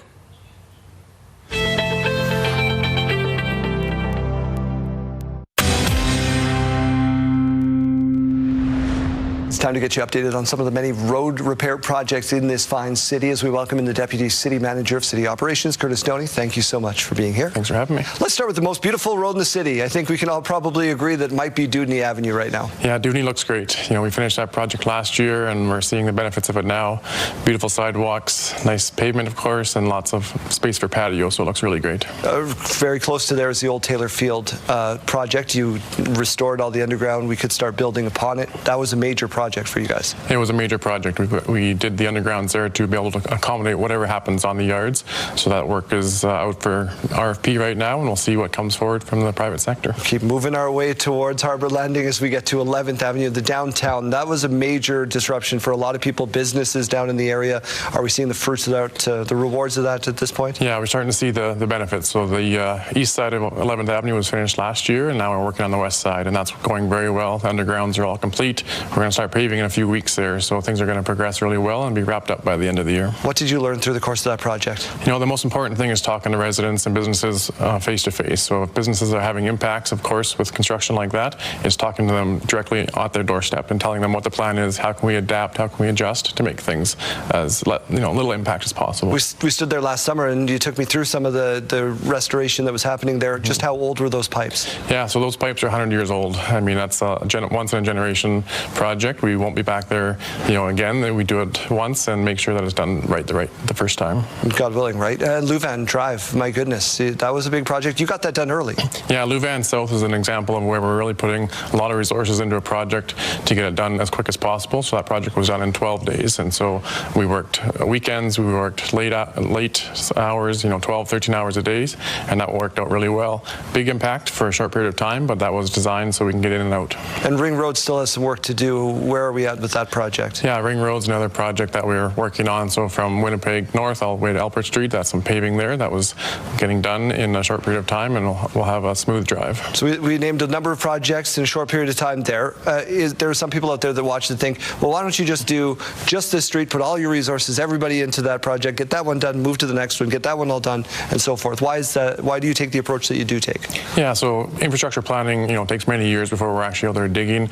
We're looking at many different things. So the road condition, the sidewalk, the underground pipes, is there flooding in the area? So once you bring all that together, we try to spread that small amount of money, as far as we can. And so we're doing some with internal crews, with contractors, and making sure that residents can still get around the city. Curtis, thank you so much. Big job, big summer. As I always say, there's 2 seasons, winter and road repair, and we're well into the latter.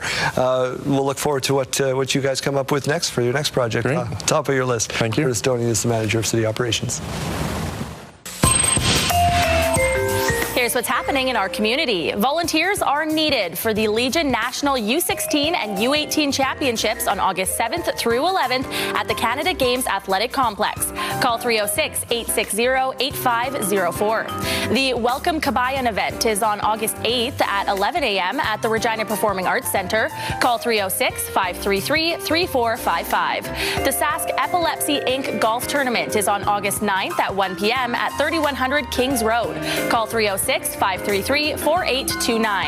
And the Canadian Junior Boys Golf Championship is on August 10th through 14th at the Wascana Country Club. Email lynn.tulloch@sasktel.net. Submit your event to our community by visiting our website, ctvregina.ca, and click Community Calendar or scan that QR code on your screen.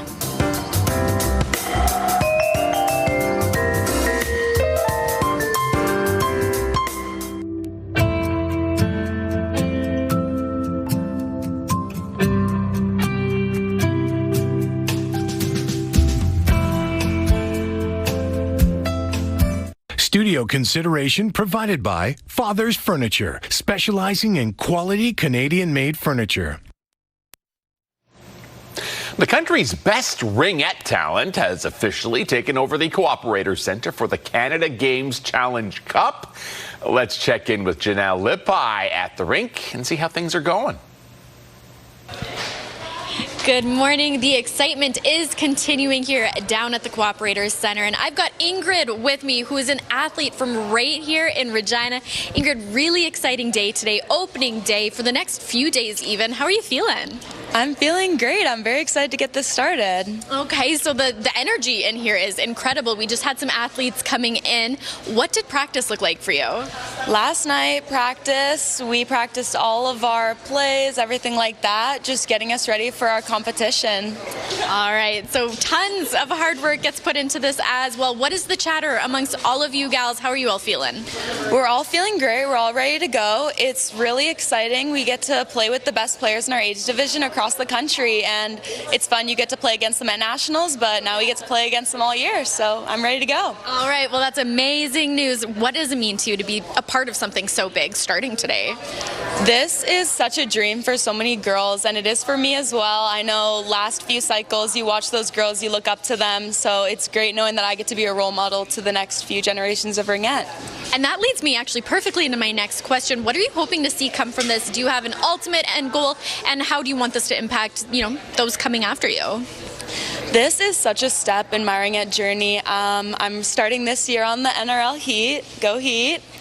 And this is just another part of ringette that's just gonna make me go to the next level and hopefully inspire my other teammates to continue playing ringette to the next level, as well as all the fans watching. All right, Ingrid, we'll have so much fun today. Good luck. That does wrap up us for now, but don't worry, we'll be back in about 1 hour. We've got another athlete to chat with. All right, now you can catch all of the action at Regina's Cooperator Centre starting in about 45 minutes or so. Thanks, Janelle.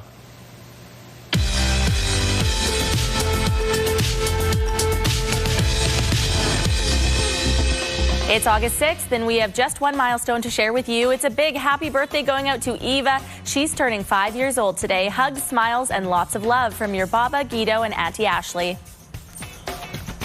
Milestones, brought to you by Harbor Landing Village, an award-winning senior care and living community in Regina.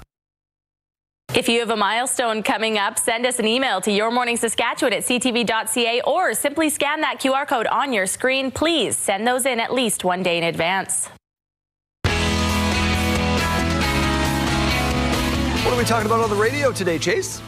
This seems to happen like every 2 weeks, where a new artist that's not in the genre or an athlete, actor out there says, I'm going to put out a country album. And Travis Kelce, the latest that might be dipping a toe into the country music world. I feel like we're going to see him on The Voice season 31 when they do the celebrity one coming up next year. That's my hunch anyway. TikTok trends too, where sometimes we hear those lyrics wrong. Randy Travis song is gained some great publication for it, but probably the wrong messaging to go along with that one. And what is the perfect sleep temperature? This might help you win an argument. We'll get to that just after 8 o'clock this morning. No, a thermostat is what leads to divorce. I didn't know. Kayleen's telling me that Travis Kelce and Jason also can sing, and now I need to see this. No, Jason was talking about Travis too. He gave him a solid okay in the review. So like really not pumping up an album, but like a solid karaoke fine maybe. I need to hang out with Jason Kelce. He seems like a good time. Chase, thanks. Absolutely.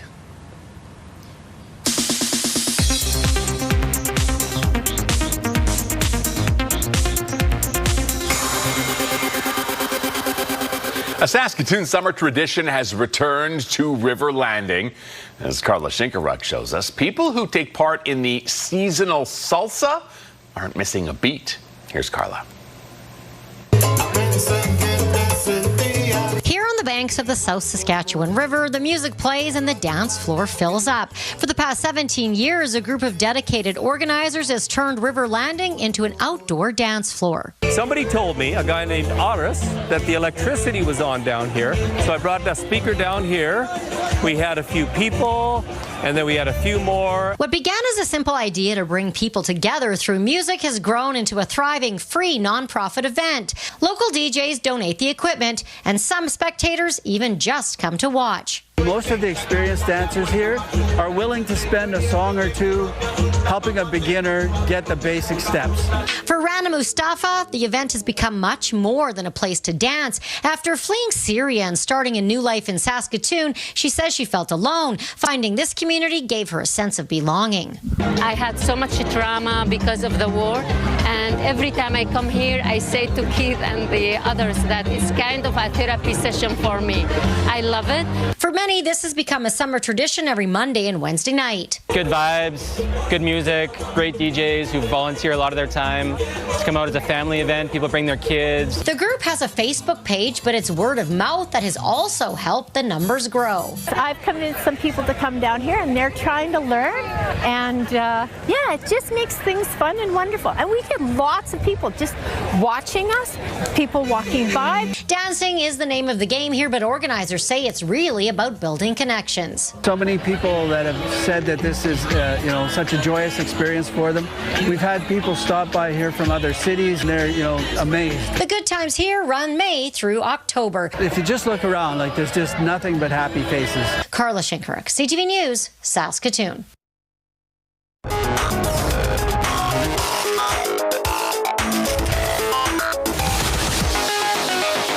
I don't know if anything can top that little guy at the end of that story. That was wonderful. But we're going to try with a very terrible guard down. Where you going? Back door? Right back here. So, delivery driver shows up, and this is not my dog Disco, but it would be if he was golden. Come on in, delivery driver. Let me show you where the good stuff is. You want to take my picture? No problem. I got you. Also, can someone tell me what kind of dog that is? Because I want that kind of dog. That's Jezzy. That's what we know. He's looks so kind of cute. looks kind of like a miniature Burmese mountain dog. Maybe he's not miniature. Maybe he's massive. I don't know. I don't know. Can't tell from the video. 100% good boy. Yep, absolutely. And brought treats. Yeah, huh? See, no wonder he's so nice. Let's get to a baby who is a naturally born leader.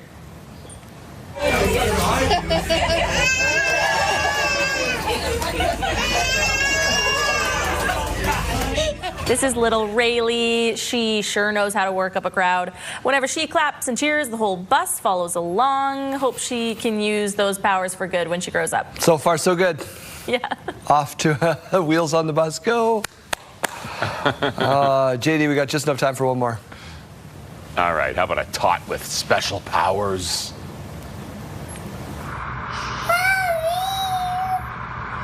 You woke me up! 2-year-old Niles was told that if he sings, his mom will wake up. Seemed to have worked. His high-pitched original song is just so beautiful. Grandpa started a game with Arya called Grandpa's Asleep, Gotta Wake Him Up. So now Arya, anytime somebody's got their eyes closed, Daddy awake? Yes, and that's Daddy's what I was sleeping. thinking. Daddy awake? I was thinking, why would you want to teach your toddler this? Because every time you're actually genuinely trying to get a good night's sleep. Daddy awake? Yeah. Yeah, now I am. Time out. Back after this. Oh, boy.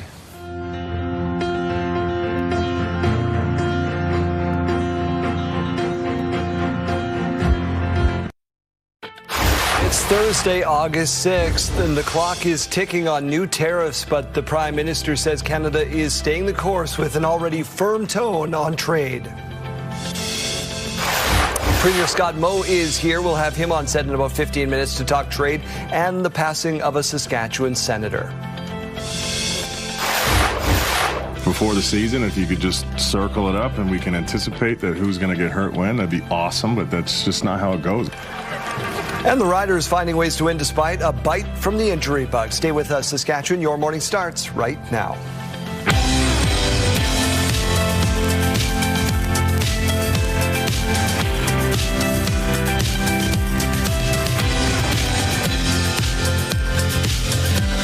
Welcome to Your Morning Saskatchewan. I'm Daryl. And I'm Kayleen. Good morning and happy Thursday. And we'll have a conversation with the Premier coming up at about 8:15. If you're not going to be around, you can set your PVR now.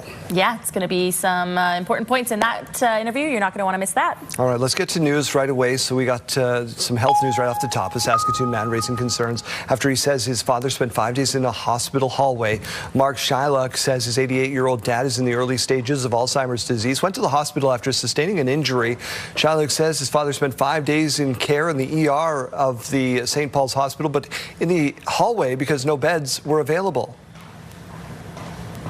He needs familiarized territory around him. His house, his bed, his TV, his couch, his chair. Bad enough you're in the hospital, but when there's constant change and chaos, I'm sure it was quite terrifying for him. The NDP says hallway health care has been an ongoing issue, and they're calling on the province to find a solution. City of Yorkton has cancelled a planned feedback session after an application for a proposed post-treatment addiction recovery centre was withdrawn. City said it's now confirmed the application for the proposed recovery service home on Riverview Road will not be going forward. A report to council with more details will appear on the August 10th council agenda. The proposal drew significant pushback from the community after the property was bought by Poundmaker Lodge treatment centers earlier this year.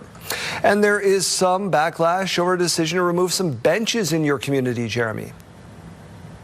Daryl, the city of Saskatoon has chosen not to remove downtown benches, despite some pushback from local businesses.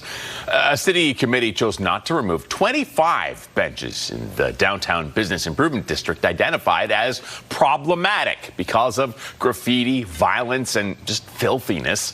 Downtown Saskatoon says many of the benches have someone passed out on them, people openly drinking or using drugs. City Council felt removing the benches would do little to address homelessness or public drug use, only moving the people to a different location. But that different place might be to the places that have been set up for people to be safe and to be cared for that need that. At the end of the day, it was 6% of all downtown benches that we were talking about in those key locations. Councillors voted to defer removing benches until next September and look at creating a phone line or online reporting system for businesses to use when issues arise. A man working at a construction site in Saskatoon's Meadows neighborhood has died after being injured. Saskatoon police say officers were called to the construction site in the 3000 block of Meadows Parkway at about 2 o'clock yesterday afternoon, where the man had been struck by a piece of heavy equipment. The 41-year-old died at the scene. Occupational Health and Safety are investigating, along with Saskatoon police. All right, Daryl, back to you. Thank you so much. The Co-op Refinery is proposing to build a work camp for over 500 temporary workers. The company said it would provide greater flexibility if extra resources are needed to operate or repair the facility. It said possible circumstances could include a labor disruption. The proposal will require the city to conduct public consultations prior to council consideration. The Saskatchewan Federation of Labour is gathering feedback through its website. And then hopefully that'll get to the City Council, and the members there will be able to make an informed decision about whether the folks here that live in Regina want to see this happen. The Co-op Refinery and the union representing workers currently in the early stages of contract negotiations. Saskatchewan Health Authority has expanded online booking for lab appointments to 3 more towns in the Parkland: Kamsack, Kenora, and Priestville, the latest to be added to the SHA's online booking system for various lab work. Online booking has already started in 2 of the 3. Kenora will be added today. All you need to do is have a valid health card, phone number, or email address to receive notifications. The union representing WestJet workers released details of its tentative agreement with the airline. The deal still needs to be ratified by members. It ended, though, a recent brief strike by 4,400 flight attendants. According to the Canadian Union of Public Employees, the deal includes, among other things, a more than 18% wage hike over 3 years, a new duty premium that adds work for pay for work on the ground, as well as increased time off and higher food and uniform allowances. The strike, which grounded WestJet flights over the August long weekend, stranded thousands of passengers, but only lasted a day. Crew members are set to vote on ratifying the deal in the coming weeks. The Regina Red Sox picked up a big win on a record-setting night for a homegrown third baseman. White City's Brady Bye now has 67 RBIs on the season. That's a new franchise record. It was a 5-1 win over Weyburn last night. Sox finished with a 26-30 record. They'll take on Saskatoon in the first round of the playoffs this weekend. The Saskatchewan Roughriders continue to find ways to win despite being bit by the injury bug. What's your definition of long? You know? 6-game season ending? Yeah, we'll see. Head coach Corey May says he's unable to reveal exactly how long some of the starters will be out of the lineup, including his top 2 receivers. The Riders take on Ottawa Friday night at 7 at Mosaic Stadium. And for weeks we've been saying that east side of the stadium, you got to wear extra sunscreen, you got to wear this, you got to wear that, make sure you're cool, because it was a problem. Friday looks like it might be okay. Yeah, well, we're only seeing a high of about 22 degrees tomorrow for game day, and that is earlier on in the afternoon. By kickoff time, you might even want to be wearing a long sleeve shirt to the game tomorrow. 13 degrees right now, though, to wake you up in the Queen City. This morning view is brought to you by Stars Lottery, your ticket funds life-saving care across Saskatchewan. A mix of sun and cloud now. The cloud has been increasing for the start of our day, and those clouds will also be sticking around into our afternoon. Winds still coming in at 9 kilometers per hour. They have just been frozen this morning, quite low. They will be increasing into our afternoon, though. In Saskatoon, 14 degrees, mix of sun and cloud. We were seeing a little bit of light drizzle earlier on this morning. That has pushed away from the city now. Winds still coming in at 35 kilometers per hour. Here's a look at just how much they will be increasing with those gusts factored in into the afternoon, though. Those areas right between Saskatoon, Prince Albert, Hudson Bay, and then tracking eastward down through the Parkland region as well. Those areas lighting up in red could be seeing wind gusts up to about 60-65 kilometers per hour. Other than that, we're seeing a whole lot of that yellow color on our screen, indicating that we could still be seeing wind gusts up to about 50 kilometers per hour as well. Not so much in those areas lighting up in blue, though, so down through the southeast corner where we're seeing some lighter winds to start the day, but into the later part of the day, we could be seeing those increasing as well. Here's a look at the futurecast. So as I mentioned, we did see some very light rain right around Saskatoon this morning. That's when the system was still curving around from northern Saskatchewan right around to Saskatoon. Now it's pushing away from Saskatoon, still seeing a whole lot of that rain falling up north, though. The larger part of the system pushes off into Manitoba this afternoon, but we do still see a very scattered system bringing some very light rain into northern and central Saskatchewan today. Into tomorrow, more of the same, mainly seeing that up north, and it is quite scattered. It's into Saturday in the early morning hours, about 2:15 a.m., where we do see some rain breaking into the south part of the province. It's going to be concentrating down to the southwest corner to start. And in terms of those temperatures, below the seasonal average, still no surprise there. 17 degrees for the Battlefords and Prince Albert today, 19 in Saskatoon and Yorkton, 21 in Regina and Swift Current, 22 in Moose Jaw, 26 in Weyburn and 27 in Estevan. Here's a look at that 5-day forecast, though, again, remaining below the average until Monday when we finally get up to that average again in Regina. In Saskatoon, we're not going to be getting up to that average at all. We're going to be hovering right between 21 to 23 degrees for the 5 days. Sunday and Monday, though, with a little bit of rain on the way.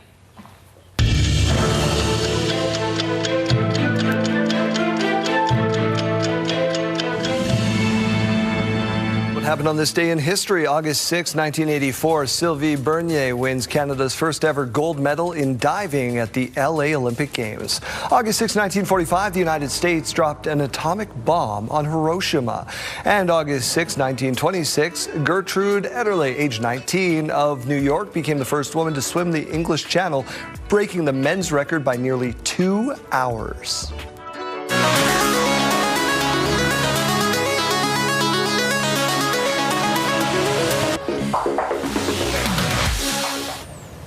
Farmers now have a valuable piece of equipment right in their pockets.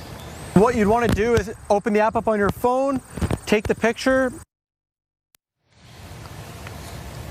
Yeah, a team at the University of Guelph's developed an app to help farmers improve their yields by detecting Fusarium head blight, which is, of course, one of the most serious diseases for wheat. It uses AI. You just snap a picture, and that's all it does, all it needs. Detects infection that way. Information gathered by each farmer stays with the user.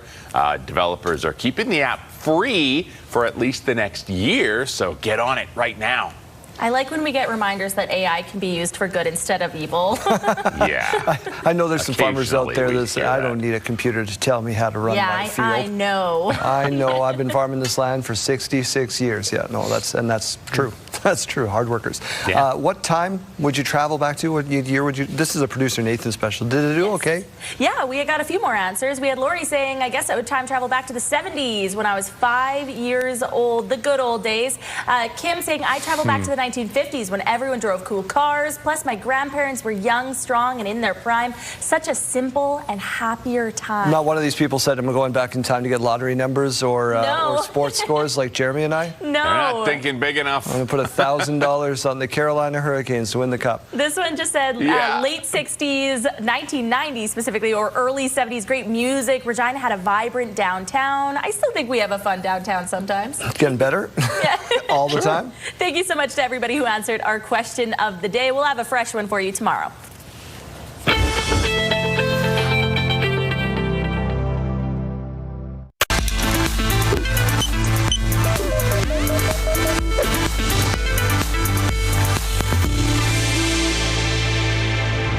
This morning, 5-month-old Theo French is happy and healthy after undergoing a groundbreaking in utero surgery. He's such a fantastic little man. His parents, Maisie Savage and Josh French, thankful their son is home after Theo was diagnosed with gastroschisis at his 20-week ultrasound. Gastroschisis is the most common congenital abdominal wall abnormality, and it's when babies are born with all of their intestines outside of their body. Theo had complex gastroschisis, which can lead to months in the NICU, multiple surgeries, and in some cases, death. We were super anxious and scared and worried, and it's just a really difficult time for us as a family to process what the start of Theo's life was looking like it was going to be.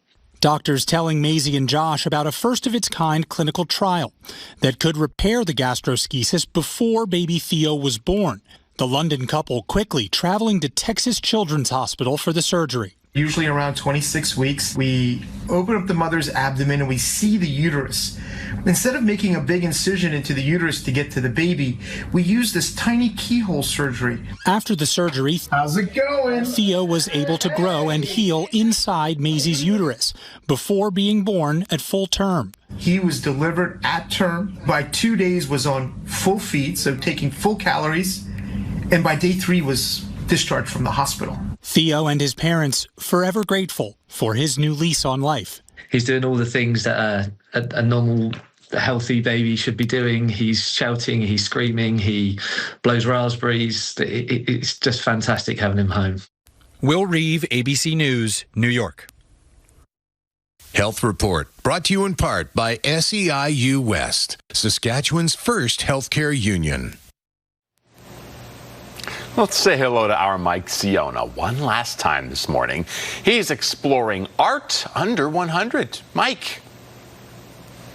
Well, we're here with Susie Dempster now, another one of the some 70 artists who have their works on display at the Under 100 Art Show. Susie, before we get into the show, let's talk about your art and kind of the inspiration and the theme behind it. All right, so I do a variety of mediums. I'm mostly known for the pointillism, so that's dots of acrylic paint layered over different shades of colors, and it kind of creates this textured look to it. Okay, so like that's like it kind of looks almost like a foam board that's been spray painted, but it's not. No, it's Super all on cool. there, yeah. I love it. Very, very unique. Like honestly, I saw that I just wanted to touch it, but I know better than that. Which, by the way, you should know that too when you come here. Very, very cool. Very unique. And as you're walking around here, you guys setting this thing up, there's so many different kind of styles. There really is something for everybody. Absolutely. I think that this is a great opportunity to get as many artists together to see kind of what we're all working on. This is a fantastic opportunity for networking in the community. I moved to Saskatoon in 2018, and I hadn't really branched out and met many artists, but it's at events like these where you get to know the people who are doing exactly what you're doing. So fantastic. Really, really cool from the artist perspective. And then, of course, from the shopper's perspective, I mean, this originated, I think, almost 2 decades ago. We were talking about in Calgary. It's the first time here in Saskatoon. It will run today, tomorrow, Saturday, and Sunday. And it's a great opportunity to get some absolutely incredible, one-of-a-kind pieces of art, some wonderful gifts, and everything here, as the title says, under $100. So there you go. Thanks very much for the time. Come on down to the CN Curling Club. You just can't miss it because it is truly a pretty unique little event going on here.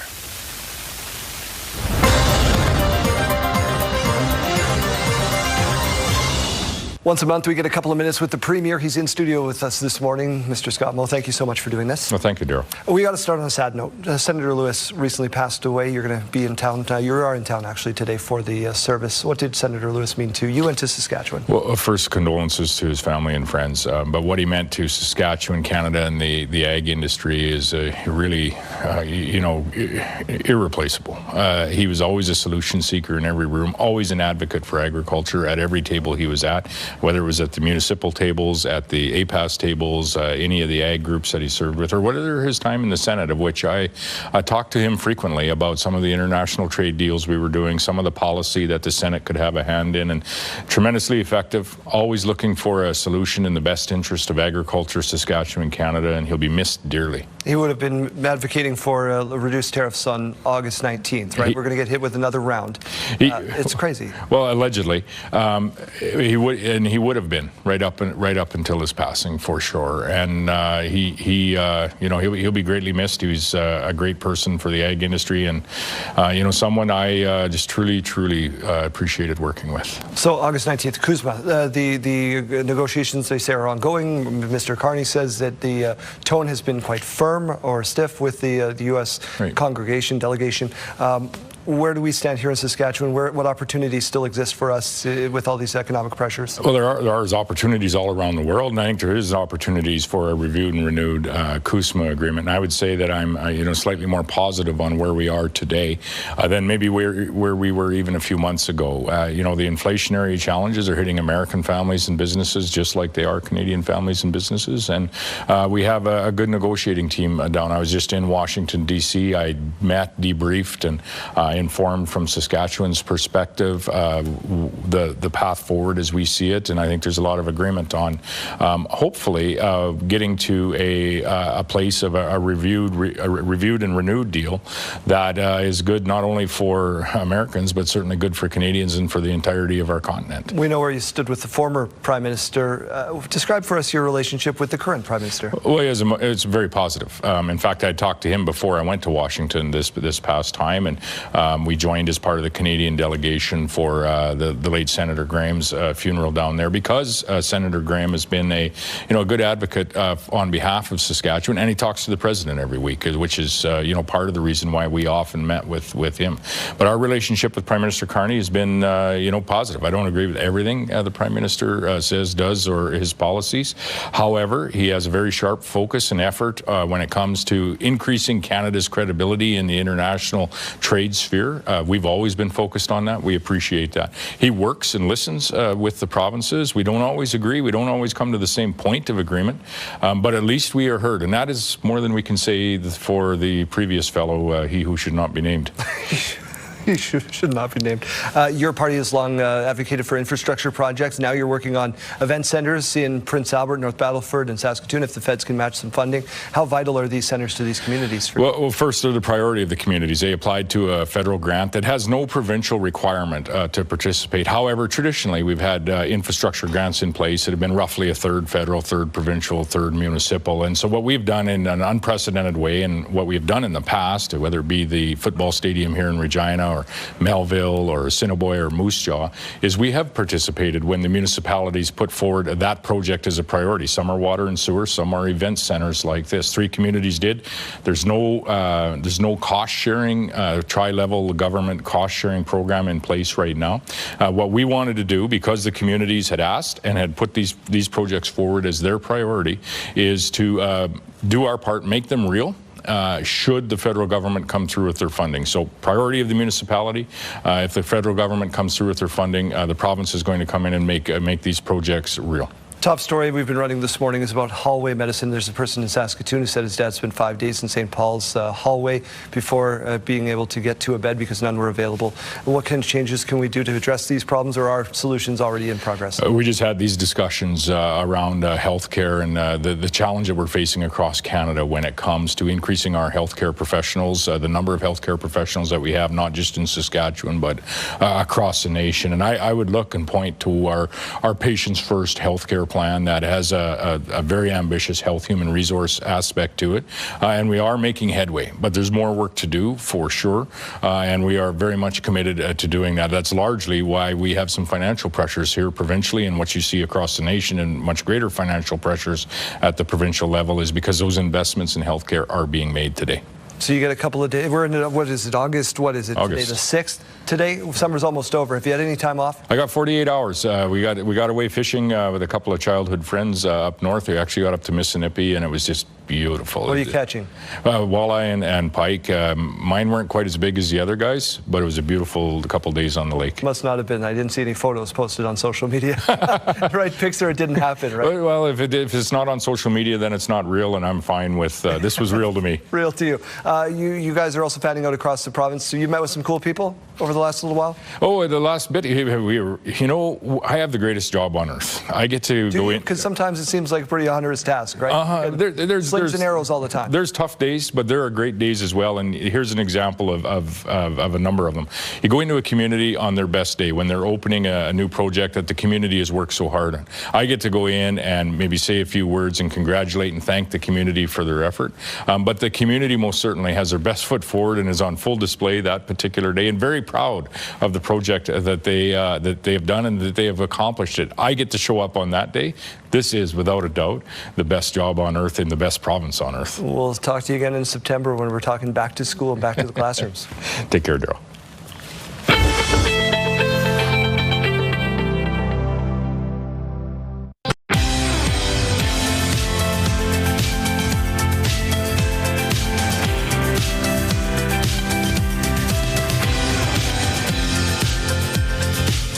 8:27, let's talk news, shall we? Saskatoon transit drivers raising concerns about broken AC units on buses. CTV's Laura Woodward reports on the city, saying that it's working to fix the problem, but it's bigger than they anticipated. Broken air conditioning on some city buses has left drivers struggling through the summer heat. Got ice water, they got towels, they got stuff to bring with them to keep them cool. But you can only do that for so long because you're in these buses from anywhere from 8 to 10 hours or more a day. And it's like sitting in an oven, right? Like it's the big glass windows on each side of you. And it just gets hotter and hotter, and it's starting to wear our people out.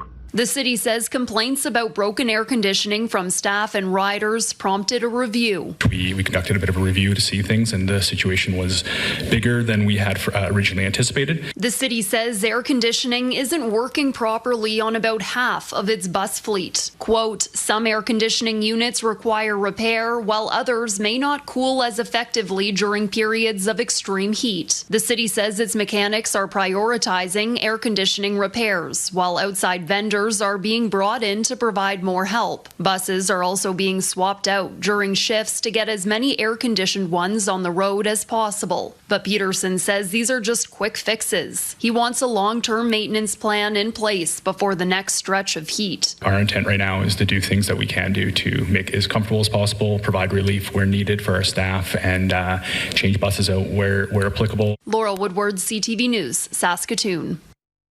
An historic train engine in Saskatchewan has been restored to recognize one city's rich heritage of coal mining. Sierra D'Souza Butts reports. This locomotive loaded coal cars for Brandon, Manitoba in the wintertime. Kevin Toombs says he remembers when his father used to conduct a locomotive from Estevan to Brandon for 20 years. He enjoyed the train. He treated it like his baby. He would polish it up all the time, and he really took pride in his work, what he did. The powered rail vehicle first came to Estevan in 1960 and operated until 1993. Toombs' dad took over after its first driver, John Mickle, retired.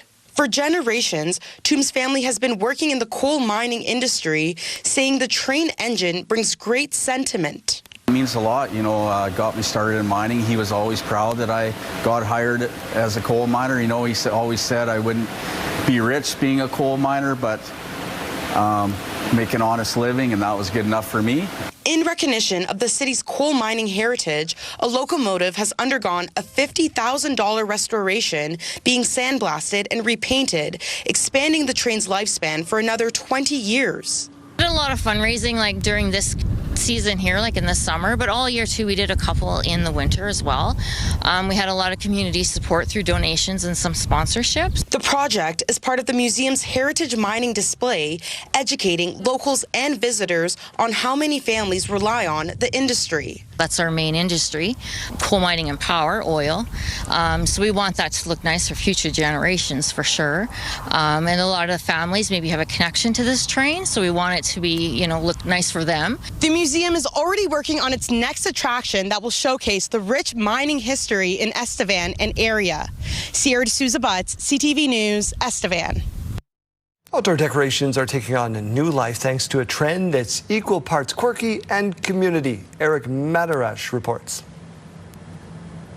They are showing up on porches across the city, dressed for the season and turning heads. 80 geese flew in yesterday, landed. I don't know how long they'll be here, but it was exciting to get another shipment. We do have more coming again, though, in the next few weeks. At TWB Home Decor, these geese are flying off the shelves. It's just been a really fun trend. People love to come in and check out the geese. A lot of people had never heard of it, so it's fun to tell the story as well. From summer fits to Halloween costumes, the trend is all about creativity. I think this is just whimsical and fun, and we can be creative with their outfits and putting them out. And it's a really cool trend. While it may feel new, the idea has been around for decades and even made the news back in 2003.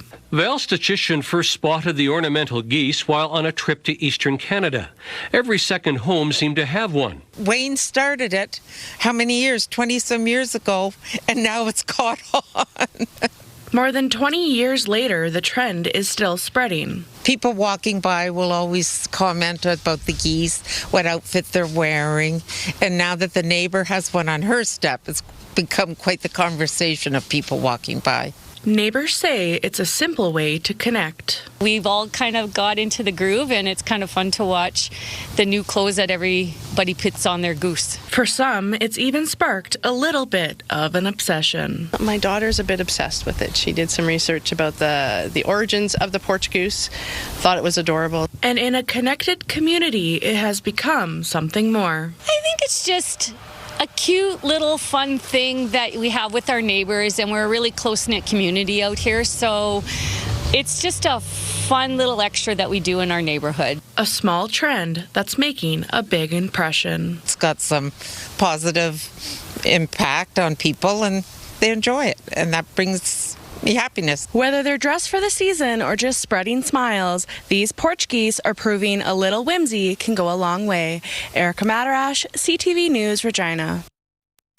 Everybody in the control room now wants a porch goose. On to other things. Tributes have been pouring in this week for former CTV News chief anchor Lloyd Robertson, who died on Tuesday night. In his hometown of Stratford, Ontario, the flag at City Hall flew at half-mast in his honor. It was here that he got his start in broadcasting at CJCS and left an everlasting impact. So everybody that walks through is reminded that Lloyd started here, and that kind of sets the bar when you start your day. You walk through the doors, you see Lloyd's name up there, and you say, okay, let's get it done. He wanted to talk to me, and it was all about me. It wasn't about him, because he wanted to know my story. You know, how'd you get into journalism? What, blah, blah, blah. So, like, this is my idol, the reason I got into journalism in the first place. When I first met him, before I was even in politics, he asked me for my phone number, and I thought he was just being nice. But sure enough, when I got elected, I would get that phone call, and on the other end was that familiar, reassuring voice of Lloyd Robertson. And he sometimes wanted to talk about politics, and sometimes he just wanted to chat. Lloyd was a humble icon. He just gave us the plain facts, and we need to cherish the integrity that Lloyd Robertson brought to the media. I'll always remember as he signed off, that's the kind of day it's been. And to Lloyd Robertson, Lloyd, thank you for always being so gracious, so kind, and for always caring about those in Stratford and around the world. Lloyd Robertson was 92. The PWHL Championship Walter Cup made a stop in Prince Albert on Wednesday. Jasmine Pelche was there. We brought our jerseys. Oh, those look really cool. PWHL champion Caitlin Willoughby brought the Walter Cup home to Prince Albert for a meet and greet with fans at Art Hauser Center. This could be a once-in-a-lifetime opportunity, so I wanted to make sure that I brought it back to my community and had some time available for them to, share it with me. The Montreal Victoire forward helped take home the cup after defeating the Ottawa Charge in the league's first all-Canadian final, and now the trophy is making its rounds as each player gets her day with the cup. Willoughby will return to Montreal next season as she recently signed a 2-year contract with the Victoire. Oh, so exciting. I couldn't have been more happy to sign back with Montreal. Coming back to a championship team, I think it's really special, and with all the expansions that were happening, I think to be landing back at that same team it was my end goal, and I got there, so I'm really happy. The lineup went out the door, and Willoughby met with fans for 2 full hours. It's just cool because I had to quit hockey because of a knee injury, and it's just cool to see that she got to win a cup. The young hockey players in attendance were excited to meet a professional. That she's a famous hockey player, and the cup is rare to win. Willoughby told reporters her message for young athletes is to keep having fun because that's what sport is all about. Jasmine Pelche, CTV News, Prince Albert. Canada continues to roll at the Hlinka Gretzky Cup. Canada back the other way. Chance for a 2-on-1 here. In comes Liam Pugh. Pugh with a shot, scores! Liam Pugh scores his 3rd in as many games. His line with Maddox Schultz and Cameron Warren have combined for 18 points at the Cup. Schultz has 7 points in 3 games. Pugh has 6. It's good news for the Regina Pats and their fans. Bad news for every other team. Canada wins 7-4. get over to the Weather Center and get an early look at that Rider game forecast. Yeah, it's going to be about 22 degrees for game day tomorrow, so not bad necessarily, a more mild summer day, below that seasonal average. By kickoff, though, things will be cooling down, so maybe consider just bringing a sweater with you. 16 degrees right now to wake you up in the Queen City, though, so that temperature is going up. Winds are also going up. We're seeing them right now at 15 kilometers per hour. They will be stronger this afternoon. Be prepared for that. Mix of sun and cloud in Regina and Saskatoon. That system that brought a little bit of drizzle earlier on has finally pushed away. 13 degrees right now, winds coming in at 32 kilometers per hour. Again, we will see those going up into the afternoon. Current temperatures across the province now. 13 degrees in Stony Rapids, 11 in Buffalo Narrows and La Ronge, 13 in Nipawin, 12 degrees in Melfort, and 14 degrees in Hudson Bay. More of that warmth towards the south, 18 in Estevan, 17 in Weyburn and Assiniboia, 19 degrees in Moose Jaw, 17 in Swift Current, and 16 degrees in East End. Into the afternoon, we're seeing the warmer temperatures towards the southeast corner of the province, 27 in Estevan today, 26 in Weyburn, but you do see the wind icon there.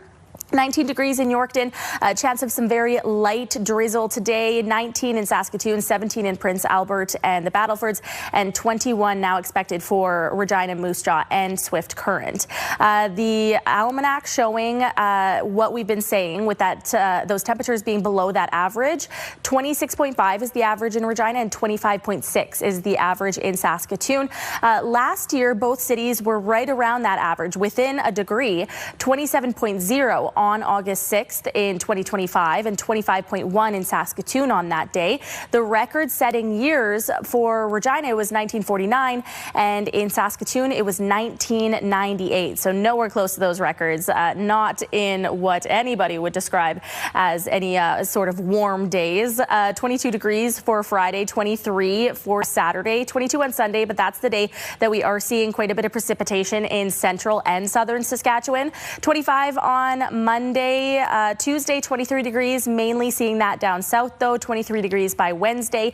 In Saskatoon, we are seeing again some more precipitation. Sunday is for central and southern Saskatchewan. Monday is the day though that we're still seeing some in central Saskatchewan. Temperatures though remaining below that average. 22 for your Friday, 23 on Saturday, 21 on Sunday, up just slightly on Monday with that rain to 23, and 22 in the afternoons on both Tuesday and Wednesday.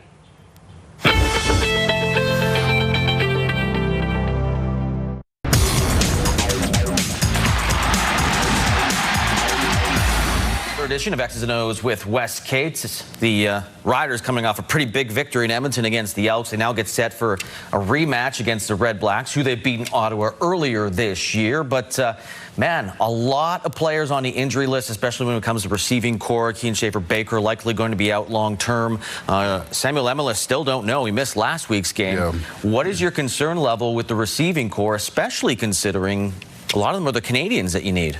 Yeah, Lee, kudos to the team for even getting that win with some of the injuries they were having in game and before, with Emelis getting set down right before the game started. So it was interesting that way. I feel like I would hope Sam Emelis can go this week, considering he felt like he could have last week. They just probably held him out precautionary, but you know, maybe work, and just kind of with the Ottawa Red Blacks being a little downtrodden right now, maybe they think maybe we should try to give them another week. But it's tough right now.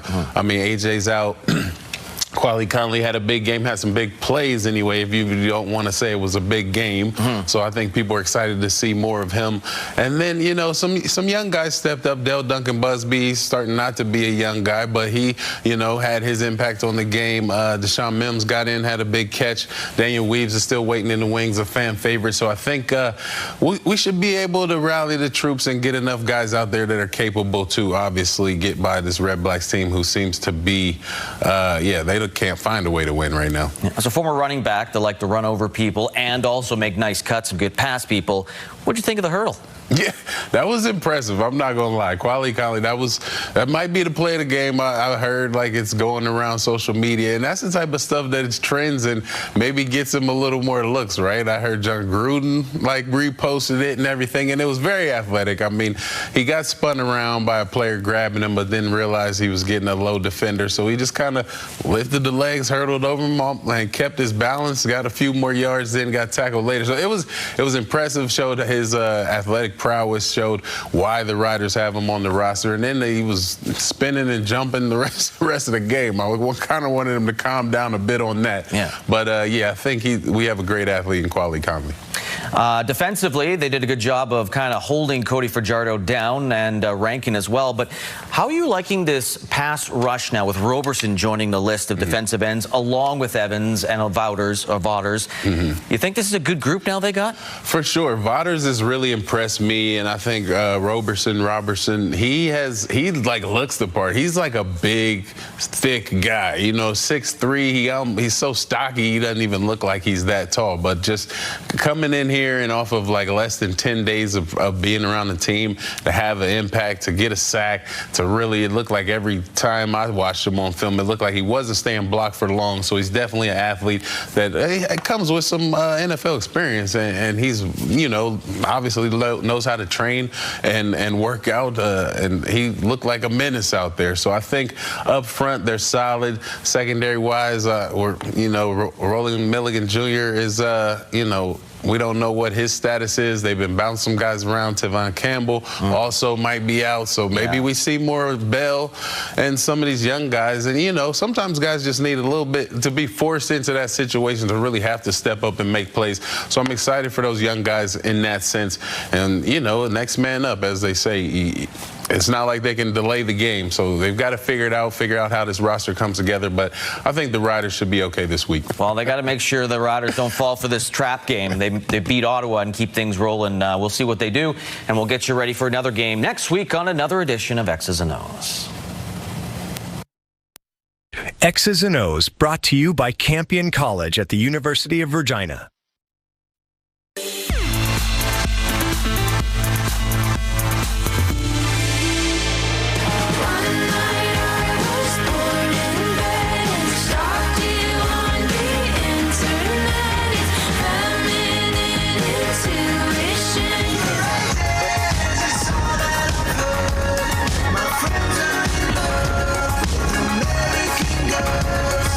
Your hand and call you mine.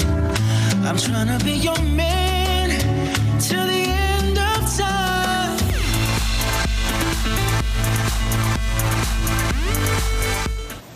Let's check in with Janelle Lippi once more and see how things are going on day one of the Canada Games Challenge Cup at Regina's Cooperators Centre. Good morning. Our fun is wrapping up here this morning, but it's not over yet, especially for all of you who can come out and watch Ringette for today and the next few days as well. This time I've got Maya with me, who is an athlete from Saskatchewan. Maya, how does it feel to be in Regina this morning? It feels awesome. I'm really excited to compete here.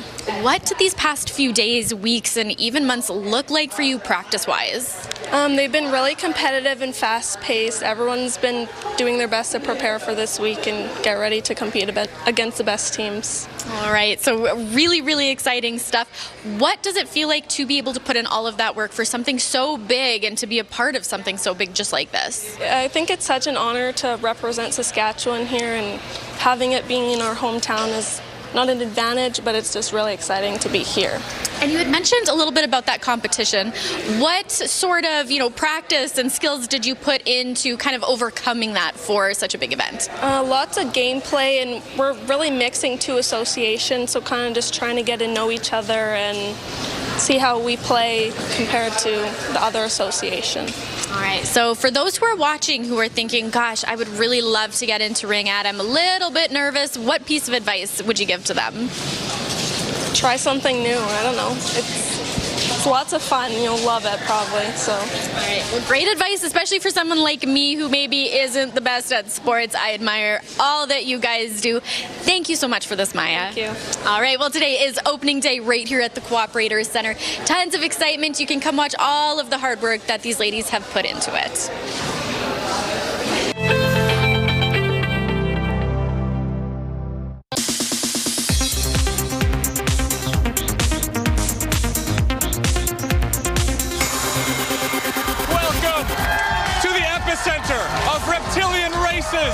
Tonight, ESPN once again kicks off its annual celebration of the world's most eccentric sports with a 4-day event known as the Ocho.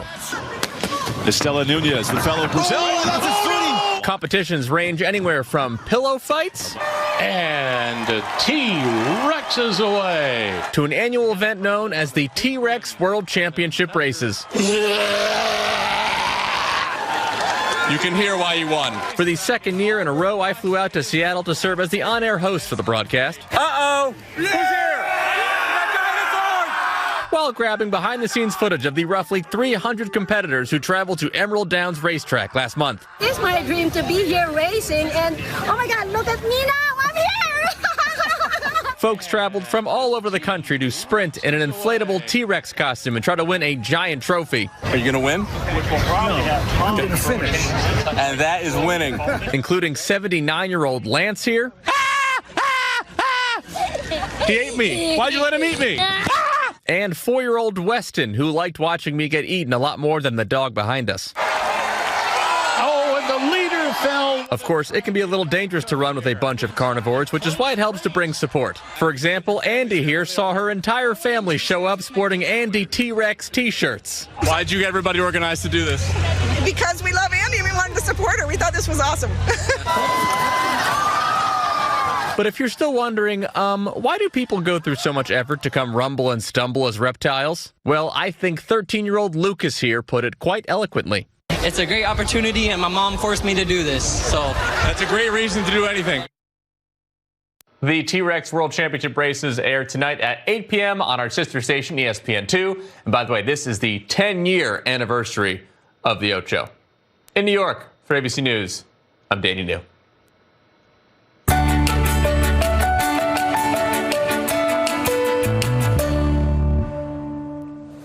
The T-Rex. As we wind down today's show, we're going to learn a thing or two about longevity and lawn maintenance from a man with more than a century of knowledge. It's Adam Sawatsky. Although today is a special day, David Faulkner begins it in an ordinary way.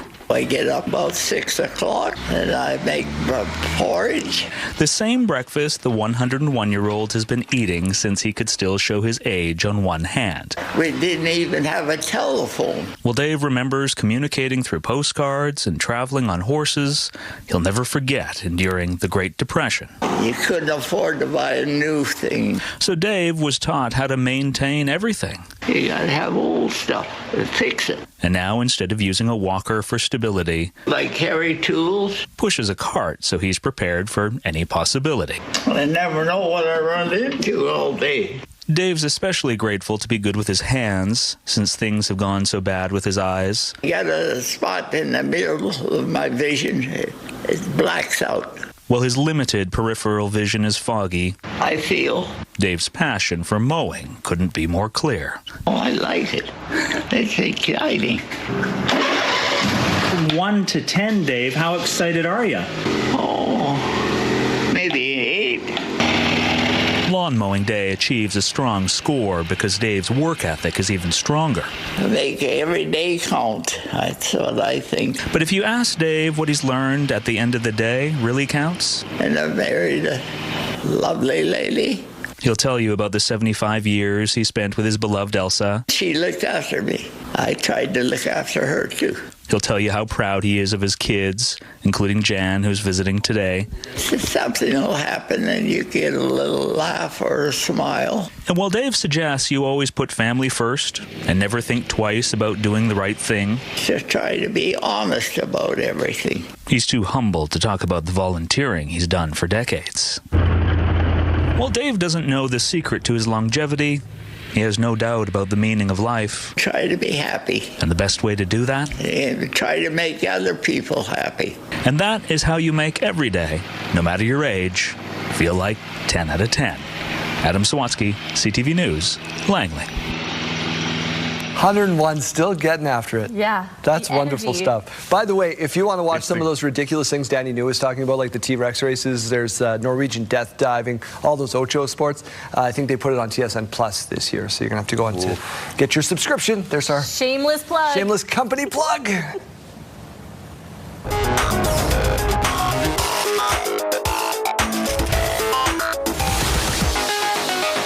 You know, I'd do it more if they gave me a kickback, but they don't. Anyone who has ever had to work early mornings like we do may be able to relate to this story. just running 465 miles in a matter of days to make all of this happen.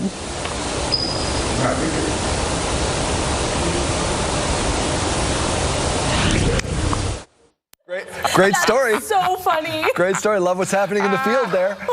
The Memphis Morning News anchor says she's grateful for the good side of humanity after her viral moment caught dozing her eyes. I was just resting my eyes during this live hit. And if people knew how often we actually did this. There are a lot of supportive comments knowing she has 2 kids, including an 8-month-old. So she's yeah. those U.S. mat leaves of 6 weeks. Yeah, cut her a Just break. Cut back from Janelle Lippi. She's tired. Oh, that's funny. I mean, people do often ask us, what time do you wake up in the morning? And I don't know about you, JD, but starting at like 6 o'clock, people are like, shouldn't you be in bed? And I'm like, it's 6 o'clock. Shouldn't I be eating dinner? Like, yeah, I mean, some people have an extreme interpretation of it, but... Okay, so what is your bedtime? JD, when do you go to bed? I try to go to bed between 9 and 9:30. There it is. So that's me too. I Usually put my it's daughter closer to bed between 7 to 8, Yep. and then I go to bed right after her. Oh, you do? Yeah, immediately after her. Okay, well, there you go. You all have your answers out there at home. Let's get to the next one. A legislative assembly building in central western Brazil had some unexpected and uninvited visitors. Yeah, it was some capybaras. Oh. How could you not welcome these guys in? Come on in. Let's just do a little business. Oh, well, let's let them stroll us right on into another break. We're back here first thing tomorrow morning.